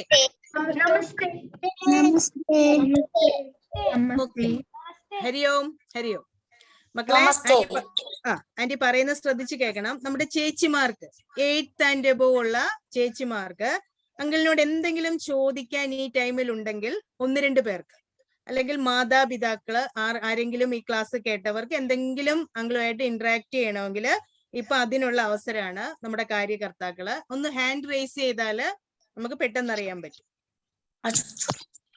ഞാൻ ചോദിച്ചോട്ടെ? ചോദിച്ചോളൂ. നേത്ര നിഹാരയുടെ അമ്മയാണ്. ഞാനൊരു ടീച്ചറും കൂടിയാണ്. എനിക്ക് അറിയേണ്ട കാര്യം, ഇപ്പൊ 4 ലവ് പറഞ്ഞില്ലേ, അതിൽ സിമ്പത്തറ്റിക് ലവ് ലാസ്റ്റ് പറഞ്ഞത്, അത് ശരിക്കും ഒരു മോശമായിട്ട് മാത്രം കാണേണ്ട ഒരു കാര്യമാണ്? കുട്ടികൾക്ക് സിമ്പത്തറ്റിക് ലവ് ഉണ്ടാവാൻ പാടില്ല, അങ്ങനെയുണ്ടോ? നമ്മുടെ ലൈഫ് സ്കില്ലുകള്, നമ്മൾ 10 ലൈഫ് സ്കില്ലുകളെ പറ്റി പറയും. അതിലൊന്ന് സിമ്പതിയാണ്. ചേർന്ന് തന്നെ എമ്പതിയും ഉണ്ട്. സിമ്പതി നല്ല ഒരു ഇത് തന്നെയാണ്.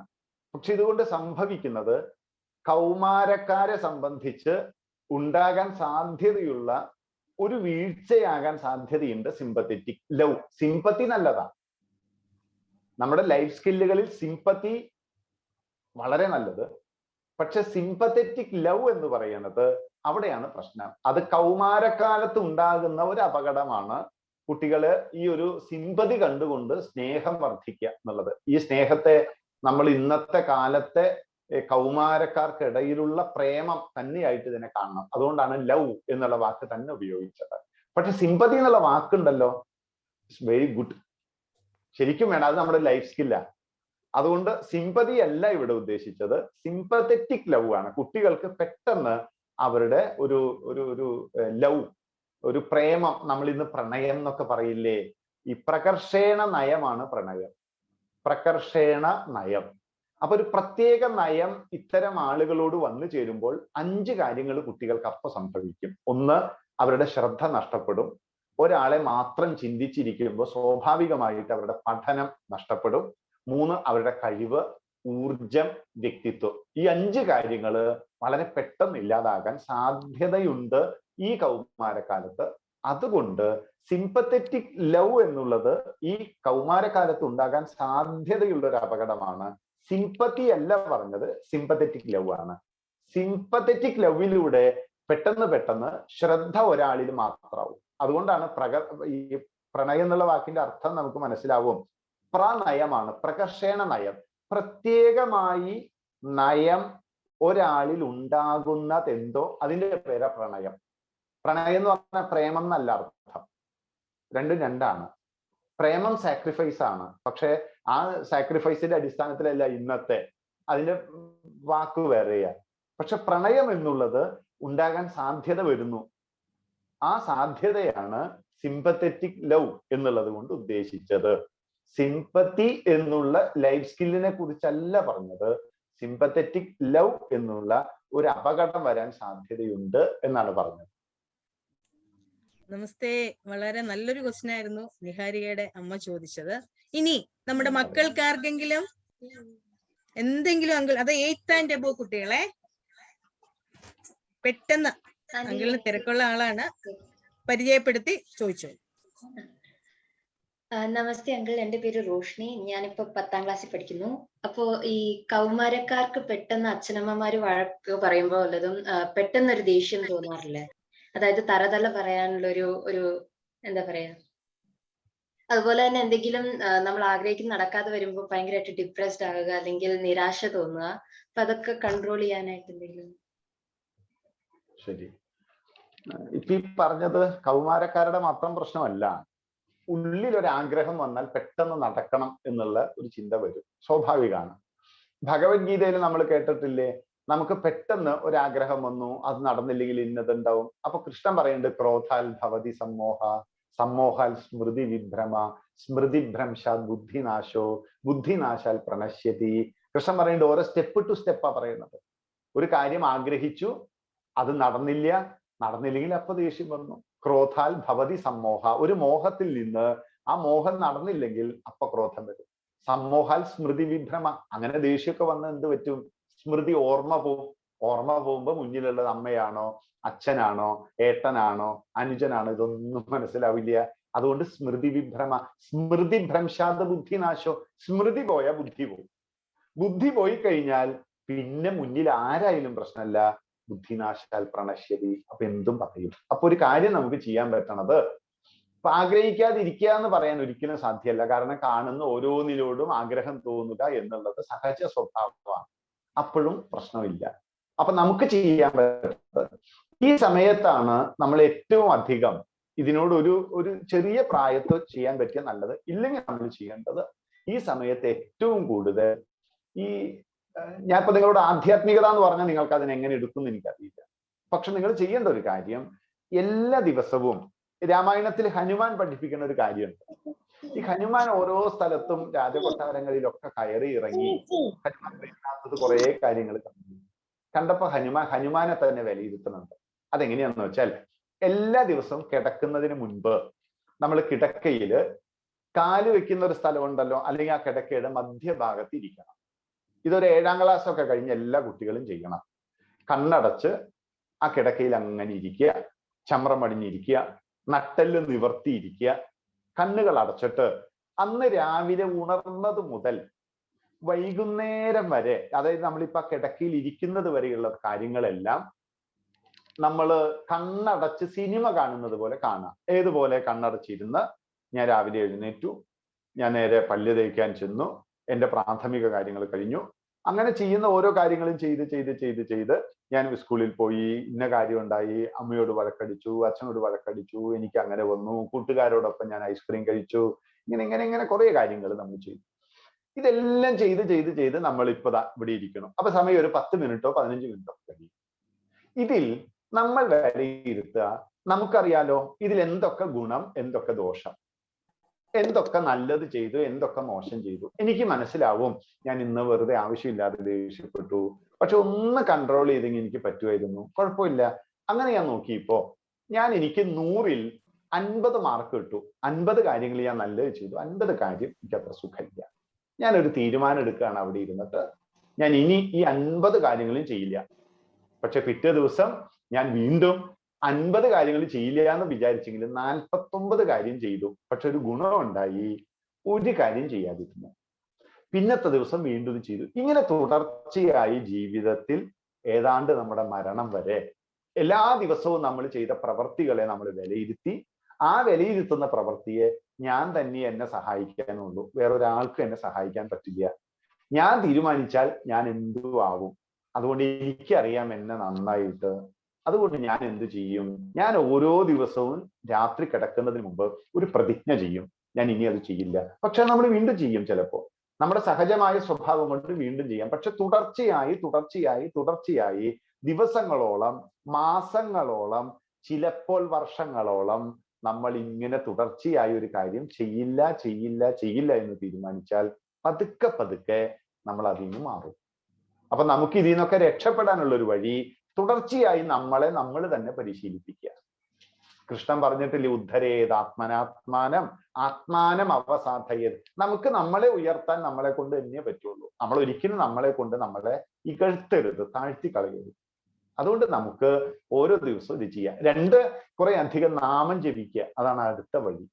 നാമം ജപിക്കുമ്പോൾ ഉള്ളിൽ ധാരാളം നല്ല പോസിറ്റീവ് ഹോർമോൺസ് ഉണ്ടാവും, നല്ല ഹോർമോൺസ്. ഇത് നമ്മളിൽ നല്ല ചിന്തകൾ ഉണ്ടാക്കും, തീർച്ചയായിട്ടും ഉണ്ടാക്കും. അവിടെ ക്ഷേത്രങ്ങളുണ്ടോ? സാധിക്കുകയാണെങ്കിൽ ആഴ്ചയിൽ ഒരു ദിവസമൊക്കെ ക്ഷേത്രത്തിൽ പോവുക. കുറച്ചു നേരം ആ ക്ഷേത്രത്തിൽ എവിടെയെങ്കിലും ഒരിടത്തിരുന്ന് കുറച്ച് നാമം ജപിക്കുക. അപ്പോഴും നമുക്ക് പറ്റും. മറ്റൊന്ന്, നല്ല പുസ്തകങ്ങൾ വായിക്കുക. ധാരാളം നല്ലോണം പുസ്തകങ്ങൾ വായിക്കുന്ന ഒരു കുട്ടിയുടെ ഉള്ളിൽ ഈ സരസ്വതി അക്ഷരങ്ങളൊക്കെ സരസ്വതി ദേവിയാണ്. അതുകൊണ്ട് സരസ്വതി കടാക്ഷം ഉണ്ടാവും. അപ്പൊ നമ്മുടെ ഉള്ളിൽ ഒരു ദേവീ ഭാവം നമ്മൾ അറിയാതെ വന്നു ചേരും. ഇങ്ങനെ ഒരു 3-4 പ്രവൃത്തികൾ നമ്മൾ പതുക്കെ ചെയ്തു വരുമ്പോൾ നമ്മുടെ ഉള്ളില് പതുക്കെ ഒരു നല്ല വ്യക്തി വളർന്നു വരും. നമസ്തേ. റോഷിനി എല്ലാവർക്കും വേണ്ടി കൂടിയാണ് അല്ലെ ഈ ക്വസ്റ്റ്യൻ ചോദിച്ചത്. വളരെ നന്നായി. നെക്സ്റ്റ് വൃന്ദ ഹാൻഡ് റൈസ് ചെയ്തിട്ടുണ്ട്. മോളെ ചോദിച്ചോളൂ വൃന്ദ. നമസ്തേ ചേച്ചി. നമസ്തേ. നമ്മളിപ്പോ ഈ പറഞ്ഞതുപോലെ നമ്മളിപ്പം ഈ കുട്ടികളില് ഇപ്പം എന്തെങ്കിലും അരുതാത്തൊരു കാര്യത്തെക്കുറിച്ചോ മറ്റെന്തെങ്കിലും അല്ലെ ശരിയല്ല എന്ന് നമ്മുടെ പേരൻസിന് തോന്നിക്കഴിഞ്ഞാൽ അത് ചെയ്യരുത്, അല്ലെ അത് പാടില്ല എന്ന് പറയുമ്പോൾ നമ്മുടെ കുട്ടികൾക്ക് പ്രത്യേകിച്ചൊരു ദേഷ്യഭാവം ആ ഒരു സമയത്ത് തോന്നും. പ്രത്യേകിച്ച് ഈ കൗമാരക്കാരായ കുട്ടികൾക്കാണ് അത് ഏറ്റവും കൂടുതലായിട്ട് നമുക്കത് തോന്നിയിട്ടുള്ളത്. അപ്പൊ അതാ ഉപദേശം തുടങ്ങി എന്ന രീതിയിൽ നമ്മുടെ മക്കള് ചിന്തിക്കുന്ന ഒരു അവസ്ഥ പലപ്പോഴും കണ്ടിട്ടുണ്ട്. അപ്പൊ അത് അതിന് നമ്മുടെ മക്കൾക്ക് എന്താണ് നല്ലൊരു നിർദ്ദേശം നൽകാൻ പറ്റുന്നത്, ഒപ്പം നമ്മുടെ പേരൻസ് അതെങ്ങനെ അതിനെ ഹാൻഡിൽ ചെയ്യണം എന്നുള്ള രീതിയിൽ എന്തെങ്കിലും ഒരു നിർദ്ദേശം കുട്ടികൾക്കും ഒപ്പം പേരൻസിനും വേണ്ടി എന്തെങ്കിലും നിർദ്ദേശം നൽകിയാൽ നന്നായിരുന്നു. ലോകത്തിൽ എന്താന്ന് വെച്ചാൽ നമ്മൾ ഒരിക്കലും ഒരാളെ ഉപദേശിക്കാതിരിക്കുക എന്നുള്ളതാണ് ഏറ്റവും നല്ലത്. എന്ത് ഉപദേശമുണ്ടോ അതിനെതിരെ ചെയ്യുക എന്നുള്ളത് മനുഷ്യ സഹജമായ വാസനയാണ്. നമ്മൾ നമ്മുടെ നാട്ടിലെ കുട്ടിക്കാലമൊക്കെ ഒന്ന് ഓർത്തു വെക്കുക എല്ലാവരും. അവിടെ മതിലിൽ എഴുതി വെച്ചിട്ടുണ്ട് ഇവിടെ പരസ്യം വരുത്. കേൾക്കുമ്പോൾ തന്നെ നമുക്കറിയാം അവിടെ ഒരു വര വരയ്ക്കാൻ തോന്നും നമുക്ക്. ഇനി ചെയ്യരുത് എന്ന് പറയുന്ന കാര്യം പെട്ടെന്ന് നമ്മുടെ മനസ്സിൽ വരും. ഇവിടെ നാട്ടിൻപുറത്തെ ശുദ്ധമായ ഒരു വാക്ക് പറയട്ടെ, വളരെ ശുദ്ധമായ ഒരു വാക്ക് പറയട്ടെ, ഇവിടെ മൂത്രം ഒഴിക്കരുത് എന്ന് പറഞ്ഞു എന്നിരിക്കട്ടെ, എന്തായാലും ഒഴിക്കാൻ തോന്നില്ലേ? ചിലപ്പോ എന്റെ സാമൂഹ്യ ബോധം, എന്റെ ഒരു എന്താ പറയാ, എനിക്കൊരു സാമൂഹ്യ വ്യക്തിത്വം ഉണ്ടല്ലോ, ഞാനത് ചെയ്യില്ല, എന്നാലും ചെയ്യണം എന്നുള്ളിൽ പെട്ടെന്ന് തോന്നില്ലേ? എന്താണോ അരുത് എന്ന് പറയണത് അത് ചെയ്യാൻ ഒരു ത്വര മനുഷ്യ സഹജമായി എല്ലാവരുടെ ഉള്ളിലുണ്ട്. അതുകൊണ്ട് നമുക്ക് അരുതുകൾ മാറ്റാം. എന്നിട്ടോ ആകാം, ഇങ്ങനെയാക്കാം, അങ്ങനെയാക്കാം. അങ്ങനെ അരുത് എന്ന് പറയുന്നതിനേക്കാൾ നല്ലത് നമുക്ക് ഇങ്ങനെ ആക്കാം. പിന്നെ പറയുന്ന ടോൺ, പറയുന്ന വാക്കുകൾ, ഉപയോഗിക്കുന്ന സന്ദർഭം, നമ്മുടെ ബോഡി ലാംഗ്വേജ്, ഇതൊക്കെ സ്വീകാര്യമായതാണോ? അതോ നമ്മുടെ ഒരു അപ്രമാദിത്യമുണ്ട് വീട്ടിൽ, ഞാൻ അമ്മ, ഞാൻ അച്ഛൻ, ഞാൻ മകൾ, ഈ അപ്രമാദിത്യത്തിലുള്ള വാക്കുകളാണോ നമ്മൾ പറയണത്? അതോ ഞാൻ ഈ പറയുന്ന വാക്കുകൊണ്ട് സ്വീകരിക്കാൻ സാധിക്കുന്നതാണോ? ഇങ്ങനെ നമ്മളൊന്ന് ആലോചിച്ച് നോക്കിയാൽ എപ്പോഴും ഉപദേശം നല്ലതല്ല. എപ്പോഴും ആർക്കും ഇഷ്ടമല്ലെന്ന്. ഇനി എന്ത് ഉപദേശിച്ചു അതിന്റെ എതിര് ചെയ്യും, ഉറപ്പ്. അത് മുതിർന്നാലും അങ്ങനെ തന്നെയല്ലേ. കുട്ടികളുടെ മാത്രം പ്രശ്നമല്ല അത്, മുതിർന്നവർക്കും അങ്ങനെ തന്നെയാണ്. അപ്പൊ പിന്നെ എന്ത് ചെയ്യാൻ പറ്റും? ഈ ശരിക്കും അടുത്ത് നിന്ന് നമ്മൾ അവരുടെ മുന്നിൽ ഒരു റോൾ മോഡൽ ആവുക എന്നുള്ളതാണ് ഒരു കാര്യം ചെയ്യാനുള്ളത്. മൊബൈലാണ് ഉപയോഗിക്കുന്നവരധികമെങ്കിൽ നമ്മൾ ചില പ്രിക്വേഷൻസ് ആ കാര്യത്തിൽ എടുക്കണം. എന്താണ് കുട്ടികളിൽ നമ്മൾ ആഗ്രഹിക്കുന്ന, അതായത് കുട്ടികളിൽ നമ്മൾ വരുത്തണം എന്ന് ആഗ്രഹിക്കുന്ന ക്വാളിറ്റീസ് പതുക്കെ പതുക്കെ അത് നമ്മളിൽ ഉണ്ടാകണം. നമ്മളിൽ ഇല്ലാത്ത ഒരു ഗുണവും നമ്മൾക്ക് കുട്ടികളിൽ ഉണ്ടാക്കാൻ പറ്റില്ല. അപ്പൊ പതുക്കെ പതുക്കെ അവരത്തരം കാര്യങ്ങൾ കാണുന്ന തരത്തിലേക്ക് നമുക്ക് സാഹചര്യങ്ങൾ ഉണ്ടാക്കാൻ സാധിക്കുമോ? അതാണ് ഇതിന് നല്ലത്. കാരണം ഇതിന് കുറുക്കുവഴിയില്ല, എളുപ്പവഴിയുണ്ട്. ഇതിന് കുറുക്കുവഴിയില്ല, പക്ഷെ എളുപ്പവഴിയുണ്ട്. എളുപ്പവഴി നമുക്ക് റോൾ മോഡൽ ആവുക എന്നുള്ളത് തന്നെയാണ്. അപ്പൊ അത് കുറെ അധികം കാര്യങ്ങൾ ഇതിന്റെ പിന്നിലുണ്ട്. കാരണം ഇത് ഒറ്റ വാക്കിൽ പറയേണ്ട ഒരു ഉത്തരവല്ല. ഇത് ഒരു പ്യുവർ നല്ല ഒരു പാരന്റിങ്